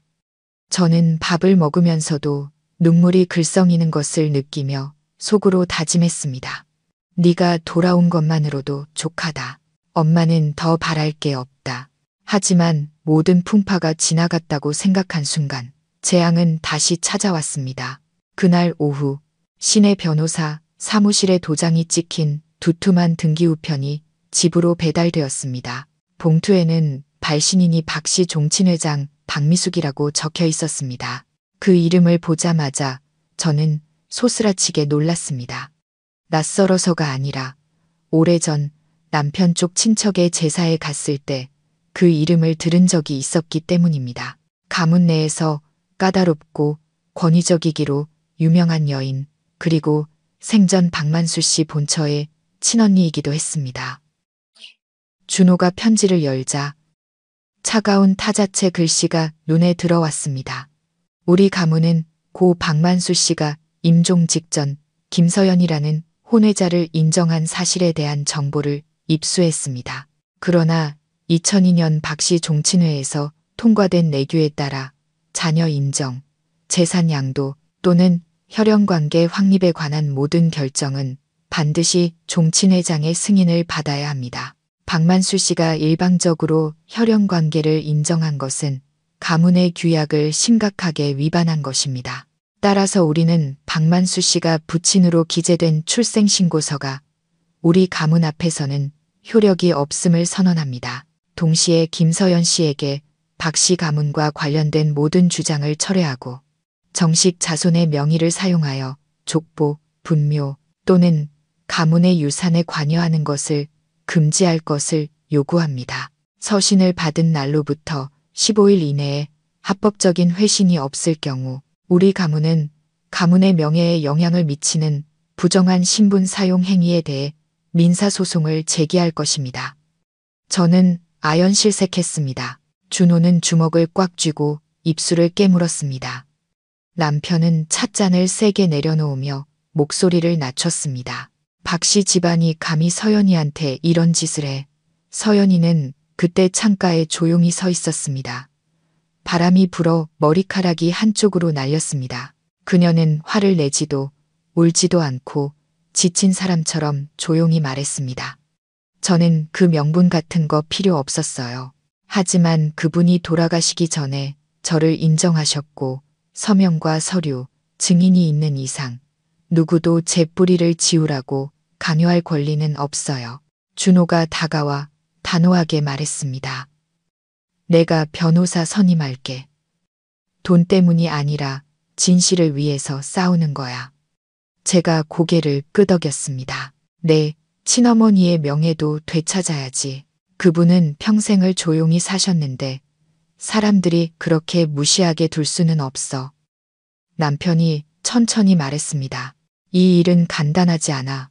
박씨 집안은 여전히 지역에서 힘 있는 가문이고 인맥도 넓고 돈도 많아. 강하게 나가면 끝까지 물고 늘어질 거야. 서연이가 돌아섰습니다. 그 눈빛이 빛났습니다. 더 이상 두려움이 아닌 마지막 결단이 서려 있었죠. 일을 크게 만들고 싶진 않아요. 하지만 그들이 제 이름이 태어난 곳에서 저를 지워버리는 걸 허락할 수도 없어요. 사흘 후 준호는 서연이와 함께 그녀가 예전에 일했던 변호사 사무실을 찾아갔습니다. 40대 중반의 정중하고 신중해 보이는 우 변호사라는 남자가 두 사람을 맞았습니다. 모든 이야기를 들은 후 그는 고개를 끄덕였습니다.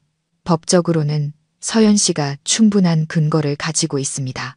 부친의 이름이 적힌 출생신고서, 자필 유언, 박만수 회장님의 지장, 그리고 서류를 작성한 변호사의 확인까지 있죠. 하지만 어려운 점은 종친회가 국가법이 아닌 내부 규약을 근거로 삼고 있다는 겁니다. 그들이 혈연관계를 부인할 권리는 없지만 만약 서연 씨의 명예에 영향을 미치는 공개적인 발표를 한다면 명예훼손으로 고소할 수 있습니다. 서연이는 잠시 침묵하다 말했습니다. 시끄러워지는 건 원치 않아요. 하지만 신문이나 소셜미디어를 통해 공개적인 사과를 받고 싶어요. 그들은 저를 부인했을 뿐만 아니라 제 어머니를 경멸적인 태도로 언급했어요. 그건 용납할 수 없어요. 우 변호사가 고개를 끄덕였습니다. 답변 공문을 보내겠습니다. 만약 7일 이내에 그들이 성에 있는 답변을 하지 않으면 정식으로 소송을 제기하겠습니다. 그날 집에 돌아와 서연이는 어머니의 위패 앞에 서서 향을 피우고 조용히 말했습니다. 엄마, 이번에는 도망치지 않을게요. 엄마가 제게 남겨주신 명예를 무슨 수를 써서라도 지킬게요. 저는 뒤에 서서 눈물을 글썽였습니다. 그 순간 저는 묵묵히 모든 것을 감내했던 며느리가 이제 정말로 성장했다는 것을 알았습니다. 우 변호사가 박씨 가문에 공개 사과와 혈연관계 인정을 요구하는 공문을 보낸 지 일주일도 채 되지 않아 저희는 회신을 받았습니다. 사과 편지나 전화가 아니었습니다. 박 씨, 종친회장 박미숙을 대리하는 변호사 사무실에서 서명한 도전적인 내용의 답변 통지서였죠. 그 안에는 가문의 규약을 위반한 혈연관계 인정이 종친회장의 동의 없이 이루어졌음을 재차 강조했습니다. 또한 수신인 김서연 씨는 출처가 불분명한 개인적인 서류를 사용했으며 이는 공인기관의 법적 증명이 부족하다며 박만수 씨가 부친으로 기재된 출생신고서를 취소할 것을 요구한다고 적혀 있었습니다. 게다가 가문의 명예에 영향을 미칠 목적으로 신분을 사칭했다며 서연이를 역으로 고소하겠다고 협박까지 했습니다. 저는 편지를 들고 분노에 몸을 떨었습니다. 준호는 책상을 치며 벌떡 일어났습니다. 너무하잖아. 갈수록 뻔뻔해지고 있어. 서연이는 여전히 차분하게 찻잔을 들고 있었지만 속은 들끓고 있다는 것이 분명했습니다. 그녀는 어머니가 예전에 오색 식물을 심었던 뜰을 바라보며 조용히 말했습니다. 좋아요. 법정까지 가고 싶다면 가죠. 하지만 그들이 법정에서 입을 열기 전에 제가 먼저 그들이 할 말을 없게 만들 거예요. 준호가 놀라 물었습니다. 무슨 생각이야?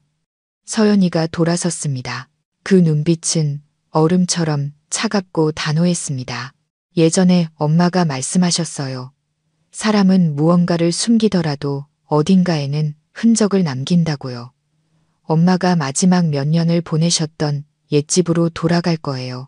엄마가 분명 중요한 무언가를 남겨두셨을 거라고 믿어요.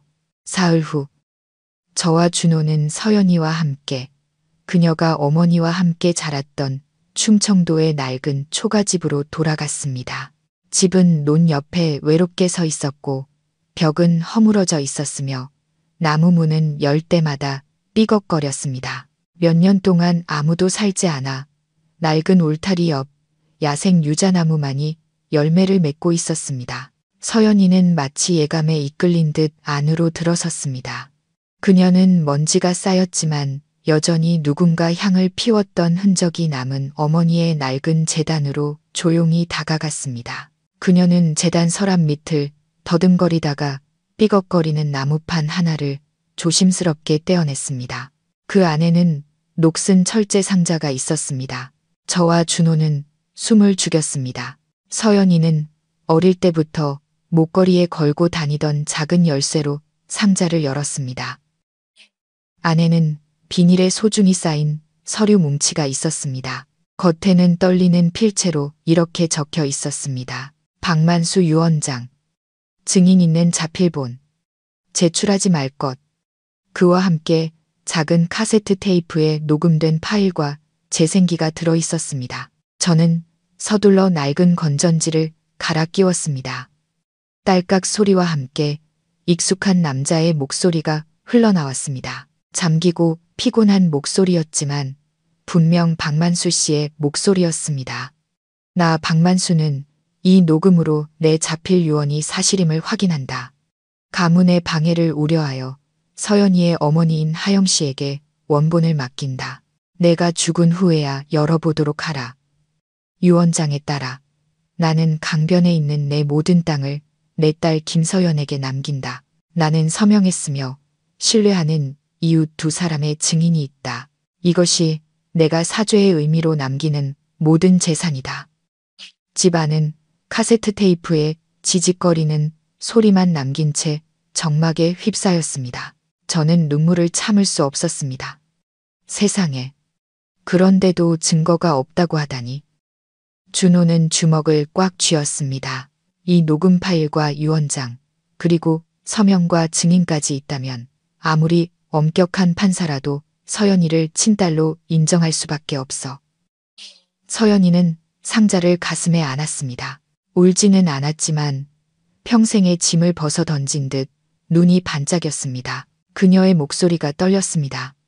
엄마, 내가 찾았어요. 엄마의 진실은 엄마와 함께 묻히지 않았어요.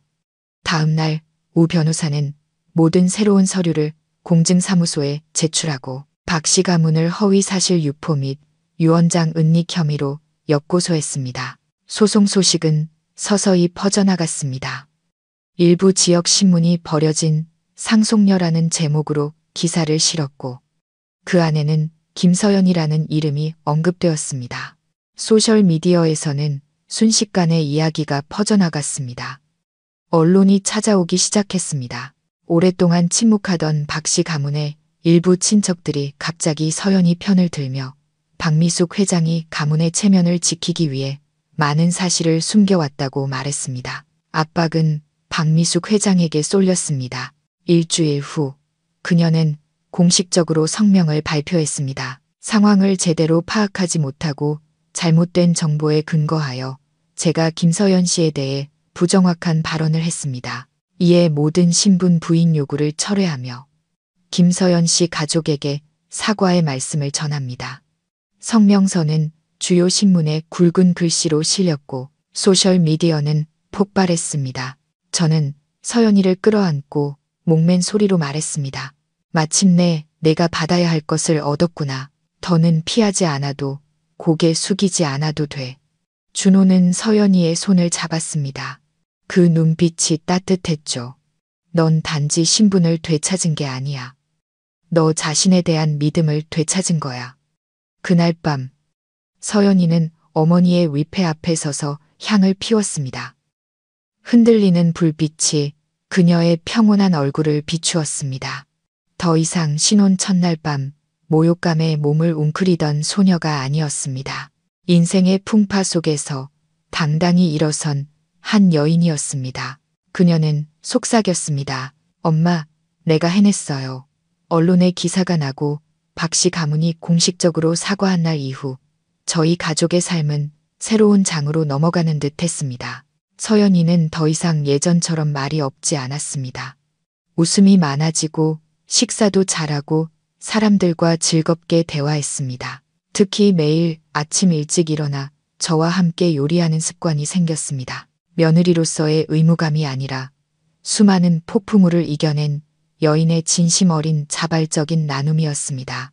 준호는 다시 태어난 것 같았습니다. 제 아들은 성실하고 사려 깊어졌으며 과거의 원망에 사로잡혔던 남자의 모습은 찾아볼 수 없었습니다. 심지어 신혼방을 고치기 시작했습니다. 서연이에게 아내로 돌아오라고 강요하기 위해서가 아니라 그곳을 진정으로 평화로운 공간으로 만들고 싶어서였습니다. 언젠가 그녀가 다시 그 방에 들어섰을 때 모든 고통스러운 기억이 완전히 대체되기를 바라면서요. 모든 것이 점차 안정되어 간다고 생각했을 때 재앙이 또다시 닥쳤습니다. 어느 날 오후 준호가 뒤뜰에서 책장을 만들려고 나무를 자르다가 갑자기 가슴을 부여잡고 나무 부스러기 더미 위로 쓰러졌습니다. 입으로는 가쁜 숨을 몰아쉬었고 온몸은 땀으로 흠뻑 젖었습니다. 저는 소스라치게 놀라 남편을 부르며 구급차를 불렀습니다. 제 아들이 그런 모습은 처음이었습니다. 얼굴은 창백했고 입술은 파랗게 변했으며 손은 부들부들 떨렸습니다. 구급차가 억수같이 쏟아지는 비를 뚫고 달려왔습니다. 그때 장을 보고 돌아오던 서연이는 그 광경을 보고 채소 바구니를 떨어뜨린 채 준호에게 달려가 끌어안았습니다. 눈물이 주르륵 흘러내렸죠. 준호 씨, 왜 그래요? 준호 씨, 날 버리지 마요. 이러지 마요. 아주 오랜만에 저는 서연이가 우는 것을 보았습니다. 더 이상 말없는 눈물도 신혼 첫날 밤의 소리 없는 눈물도 아니었습니다. 아직 용서하지 못했지만 여전히 사랑하는 여인의 극심한 두려움이었습니다. 도립병원에서 여러 검사를 마친 후 의사는 준호가 과로와 장기간의 쇠약으로 인한 급성 심근염이라고 진단했습니다. 제때 치료받지 못했다면 위험한 합병증으로 이어질 수 있었다고 했습니다. 저희는 중환자실 밖에서 타는 속으로 앉아 있었습니다. 서연이는 병원 복도를 한 발짝도 떠나지 않았습니다. 의사가 준호가 위기를 넘겼다고 말했지만 그녀는 준호가 늘 정원을 가꿀 때 입던 낡은 재킷을 꼭 껴안고 그 자리에 앉아 있었습니다. 제가 조용히 옆에 앉아 서연이의 손을 잡았습니다. 서연아, 아직도 저 사람을 사랑한다면 더 이상 기다리지 마라. 인생은 짧단다. 용서는 있는 게 아니라 지금 이 순간 누가 가장 필요한지 아는 거야. 서연이는 저를 보았습니다. 붉어진 눈으로 갈라진 목소리로 말했죠. 어머니, 만약 오늘 제가 늦게 돌아왔더라면, 만약 나쁜 일이 일어났더라면, 전 평생 저 자신을 용서하지 못했을 거예요. 저는 고개를 끄덕였습니다. 가슴이 찢어지는 듯 아팠습니다. 그런데 언제까지 여기 앉아 있을 거니? 사흘간 중환자실에 있던 준호가 깨어났을 때 가장 먼저 본 사람은 병상 옆에서 자기 팔에 머리를 기댄 채 잠든 서연이었습니다. 준호가 희미하게 입술을 움직였습니다. 서연아, 아직 여기 있었네? 서연이가 화들짝 놀라 깨어나 황급히 그의 손을 잡았습니다. 여기 있어요. 나 여기 있어요. 더 말하지 말고 쉬어요. 준호가 힘겹게 고개를 저었습니다. 다시는 너한테 말할 기회가 없을 줄 알았어. 서연이는 울음을 터뜨리며 고개를 끄덕이기도 하고 젖기도 했습니다. 미안해요. 내가 너무 늦었어요. 기다릴 만큼 강하다고 생각했는데 아니었어요. 준호 씨. 나 너무 무서웠어요. 당신을 잃고 다시 시작할 기회조차 없을까봐. 준호는 그녀의 눈을 바라보았습니다. 한때 멀고 상처 입었던 그 눈이 이제 눈물로 반짝였습니다. 나 용서해 주는 거야? 서연이는 대답 대신 고개를 숙여 그의 손에 가볍게 입을 맞추었습니다. 대답은 그 부드러운 침묵 속에 있었습니다. 일주일 후 준호의 상태가 호전되어 일반 병실로 옮겨지자 서연이는 병원에 머물며 간호를 했습니다. 제가 물었습니다. 정말 괜찮겠니? 너무 힘들지 않아? 그녀는 환하게 웃었습니다. 저 착한 며느리 아니에요, 어머니. 하지만 일생에 한 번은 제가 사랑하는 사람을 진짜 아내처럼 돌보고 싶어요. 저는 아이를 보며 목이 메었습니다. 얼마나 많은 고통을 겪어야 이토록 담담한 말을 할 수 있을까요? 그달 말, 준호가 퇴원하자 저희 가족은 작은 저녁 식사를 했습니다. 꽃도, 술도, 축사도 없었죠. 하지만 준호가 서연이에게 고등어 구이를 집어주고 서연이가 준호에게 계란말이를 집어주었을 때 저는 이 가족이 진정으로 돌아왔다는 것을 알았습니다. 서연이는 조용히 뒤뜰로 나갔습니다. 준호가 쓰러졌던 곳이었죠. 그녀는 새로 사온 작은 매화나무를 심으며 흙을 파헤치며 조용히 말했습니다. 나중에 아이가 생기면 이렇게 말해줄 거예요. 내 아빠는 한때 바보였지만 잘못을 바로잡을 줄 아는 사람이었고 내 엄마는 돌아올 용기, 용서할 용기, 그리고 다시 사랑할 용기가 있었던 용감한 여자였다고. 준호가 뒤에서 그녀의 어깨를 감쌌습니다. 낮은 목소리로 말했죠. 약속할게. 앞으로 너와 함께하는 매일매일을 부끄럽지 않게 살아갈게. 서연이는 돌아보며 조용히 고개를 끄덕였습니다. 그리고 그날의 햇살은 지난 계절의 그 어떤 햇살보다 눈부셨습니다. 일어설 수 없을 것 같았던 날들이 지나고 마침내 저희 가족은 평온한 일상을 되찾았습니다. 준호는 건강을 회복했고 아직 기운은 없었지만 정신은 한결 좋아졌습니다. 서연이는 마치 한 번도 헤어진 적 없었던 것처럼 남편 곁을 지켰습니다. 하루하루가 지날수록 저는 하늘이 제 며느리에게 그녀가 오래전부터 누렸어야 할 평범한 날들을 돌려주고 있다는 것을 느꼈습니다. 그날은 보름이었습니다. 서연이는 아침 일찍 일어나 보름 음식을 준비했고 준호는 제단을 닦고 마당을 쓰는 것을 도왔습니다. 두 아이가 그렇게 평화롭고 즐거워 보이는 것은 정말 오랜만이었습니다. 제가 막 식사를 마쳤을 때 대문 밖에서 누군가 서연이의 이름을 불렀습니다. 흰 셔츠 차림의 단정한 남자가 자신을 박씨 가문의 비서라고 소개하며 서연이에게 편지 한 통을 직접 건넸습니다. 하얀 봉투.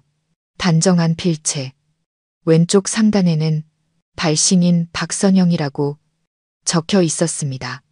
서연이는 그 자리에 멈춰 섰습니다. 박선영이라니. 준호가 어리둥절하며 물었습니다. 누구야? 저도 처음 듣는 이름이었습니다. 서연이는 편지를 꽉 쥔 채 얼굴색이 변했습니다. 그리고 천천히 점점 작아지는 목소리로 대답했습니다. 저와 아버지가 같은 이복 언니예요. 온 가족이 그 자리에 얼어붙었습니다. 모두가 집 안으로 들어간 후 서연이는 의자에 앉아 여전히 떨리는 손으로 조심스럽게 편지를 열었습니다. 저와 남편은 옆에 앉았고 준호는 뒤에 섰습니다. 모두 침묵했죠.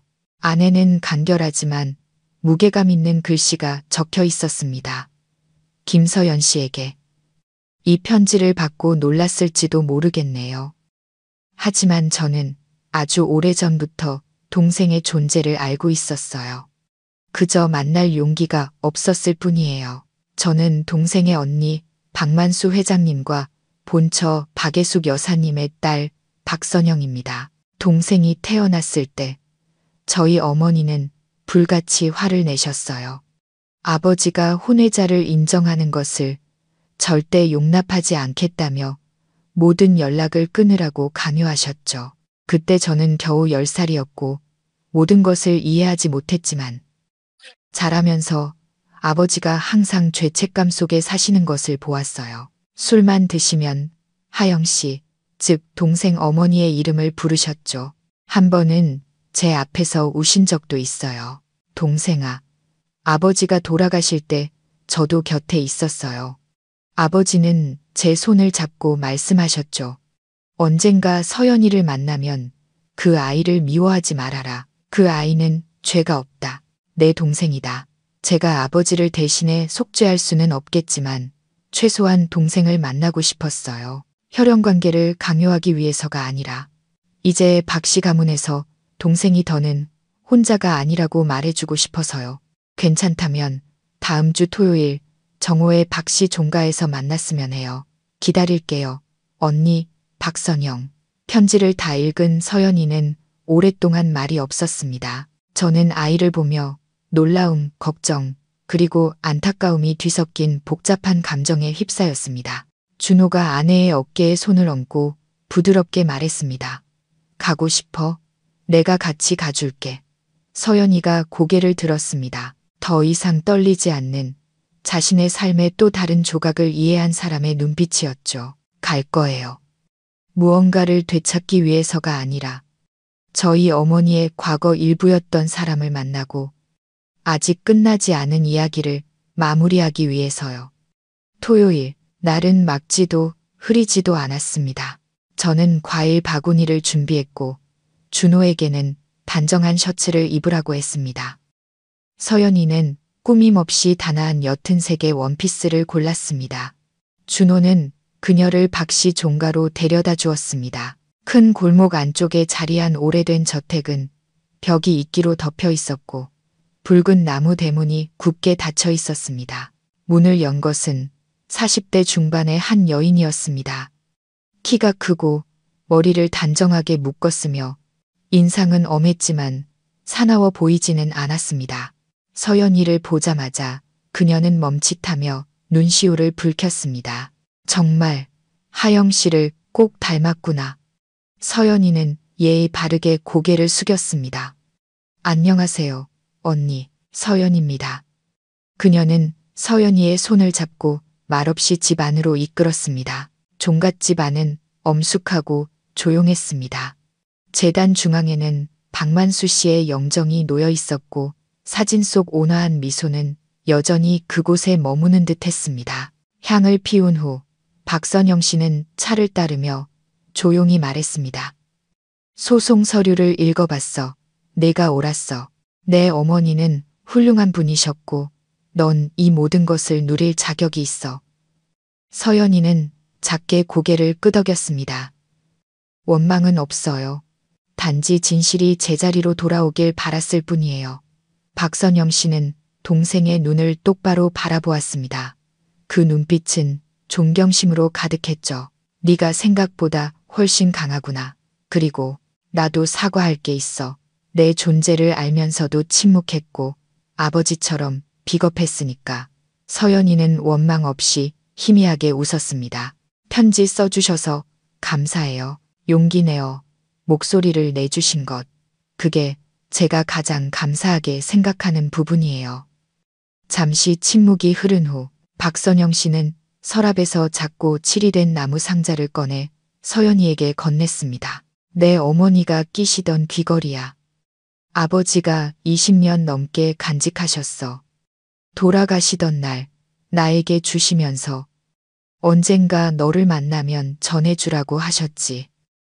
내 어머니가 한때 사랑받았던 사람이었다는 걸 알려주고 싶으셨나 봐. 서연이는 떨리는 손으로 상자를 받았습니다. 두 줄기 눈물이 뺨을 타고 흘러내렸습니다. 어머니도 이제 편히 잠드실 수 있겠네요. 그날 돌아오는 길에 서연이는 박씨 종가를 돌아보았습니다. 그녀는 그 집의 며느리로 들어가지도 당당하게 신분을 요구하지도 않았습니다. 하지만 자신의 노력으로 어머니의 진실을 지켜낸 사람의 자부심을 안고 걸어 나왔습니다. 이제 그녀의 마음에는 원한이라 부를 만한 것은 아무것도 남아있지 않았습니다. 오직 제때 용기 내어 사과의 말을 건네준 사람에 대한 감사함만이 있을 뿐이었습니다. 그날이 마침내 왔습니다. 온 가족이 오랜 기다림 끝에 온전한 하루라고 부를 수 있는 날이었습니다. 준호와 서연이는 결혼식을 다시 올리기로 했습니다. 형식 때문도 누구에게 무언가를 증명하기 위해서도 아니었습니다. 그저 새로운 약속이었습니다. 한때 상처받고 오해하고 헤어졌지만 다시 돌아와 무너졌던 바로 그곳에서부터 인생을 함께 써 내려가기로 선택한 두 사람의 약속이었습니다. 저희는 성대한 예식을 치르지 않았습니다. 골목 가득한 천막도 푸짐한 음식도 없었죠. 그저 작은 마당에 노란 등불을 걸고 저녁 바람에 실려오는 은은한 꽃향기가 전부였습니다. 하객은 가까운 친척과 이웃, 그리고 몇몇 친한 친구들 뿐이었지만 분위기는 이상할 정도로 따뜻했습니다. 저는 옥색 한복을 입고 서연이의 머리를 매만져주며 떨리는 손을 감추지 못했습니다. 아이는 소박한 연꽃, 자수가 놓인 흰 원피스를 입고 머리를 높이 묶었습니다. 친어머니가 남겨주신 귀걸이 외에는 아무것도 걸치지 않았습니다. 그 유품은 마치 그녀를 돌아가신 어머니와 연결해주는 끈과 같았죠. 남편은 옆에서 조용히 그 모습을 바라보며 눈시울을 붉혔습니다. 준호는 흰 셔츠에 옅은 회색 조끼를 입고 가슴에 흰 국화꽃을 달았습니다. 그 어느 때보다 성숙하고 듬직해 보였습니다. 예식이 시작되기 전 서연이는 지갑에서 낡은 편지 한 통을 꺼내 제게 건넸습니다. 어머니, 하영 엄마의 낡은 수첩에서 이 편지를 찾았어요. 오늘 결혼식 전에 어머니께서 읽어주셨으면 좋겠어요. 저는 편지를 받아들고 세월의 빛바랜 글씨를 눈으로 캤다가 소리내어 울지 않으려 입을 막아야 했습니다. 사랑하는 내 딸 서연아, 언젠가 네가 결혼하게 된다면 억지로가 아니라 사랑해서 결혼하길 바란다. 엄마는 한때 다른 사람의 연인이었고 고개 숙이며 살았고 잘못된 사람을 사랑했지만 너를 낳은 것을 한 번도 후회한 적이 없단다. 너는 엄마가 가진 가장 소중한 것이었어. 내 아버지가 너를 인정하지 않더라도 너는 뿌리 있는 사람으로 살 자격이 있단다. 세상이 손가락질 하더라도 내 안의 피는 아무 잘못이 없으니 당당해야 한다. 그리고 만약 언젠가 용서를 선택해야 한다면 기억하렴. 용서는 다른 사람이 그럴 자격이 있어서가 아니라 내 자신이 평안해지기 위해 필요하다는 것을. 저는 눈물을 참을 수 없었습니다. 소박하고 잠긴 목소리로 쓰인 말들이었지만 한평생의 슬픔을 겪은 어머니가 가장 사랑하는 딸에게 남긴 모든 것이 담겨 있었습니다. 저는 고개를 끄덕이며 서연이의 손을 잡았습니다. 오늘 네가 정말 옳은 선택을 했구나. 하영 엄마도 분명 미소 짓고 계실 거야. 예식은 낡은 스피커에서 흘러나오는 조용한 음악 속에서 진행되었습니다. 준호는 서연이의 손을 잡고 마당 중앙으로 걸어 나왔습니다. 소개도 호명도 없었습니다. 사람들은 그저 일어나 박수를 쳤습니다.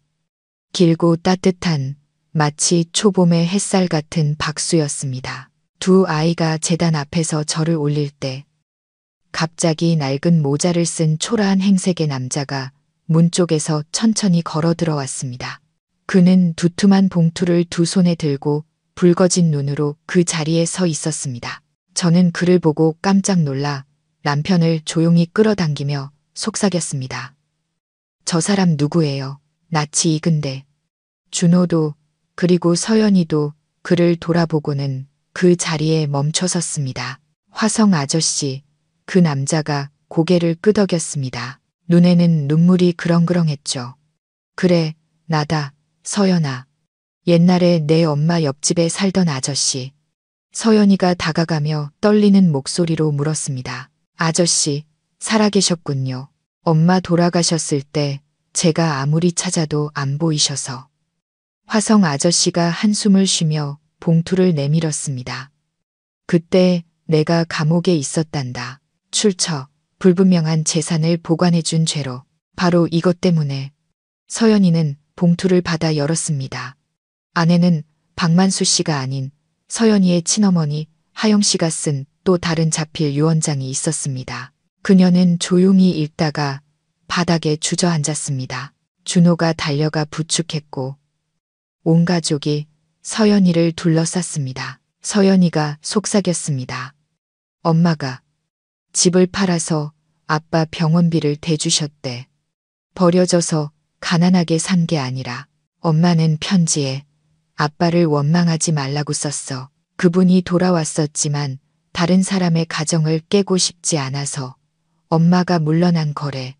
화성 아저씨가 눈물을 글썽이며 고개를 끄덕였습니다.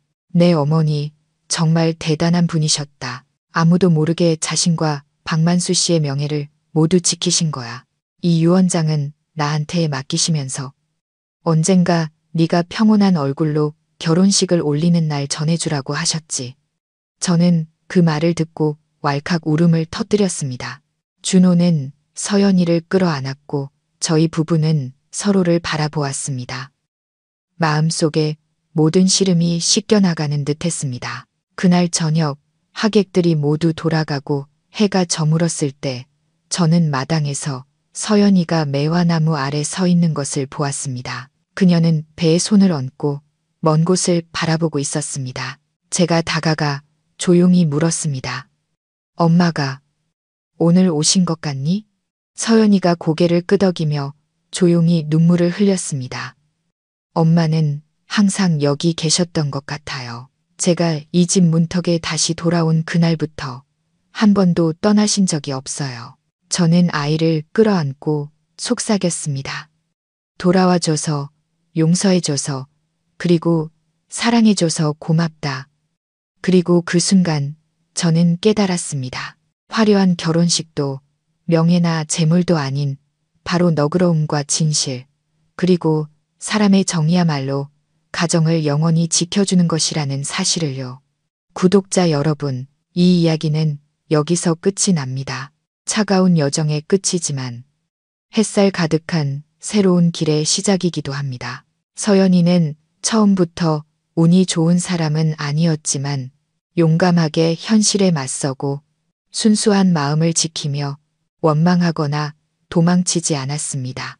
그리고 바로 그것이 그녀가 진실과 가족, 그리고 진정한 행복을 되찾게 해준 힘이었습니다. 이 이야기는 서연이의 이야기일 수 있지만 어쩌면 그 안에는 우리 자신의 모습이 담겨 있을지도 모릅니다.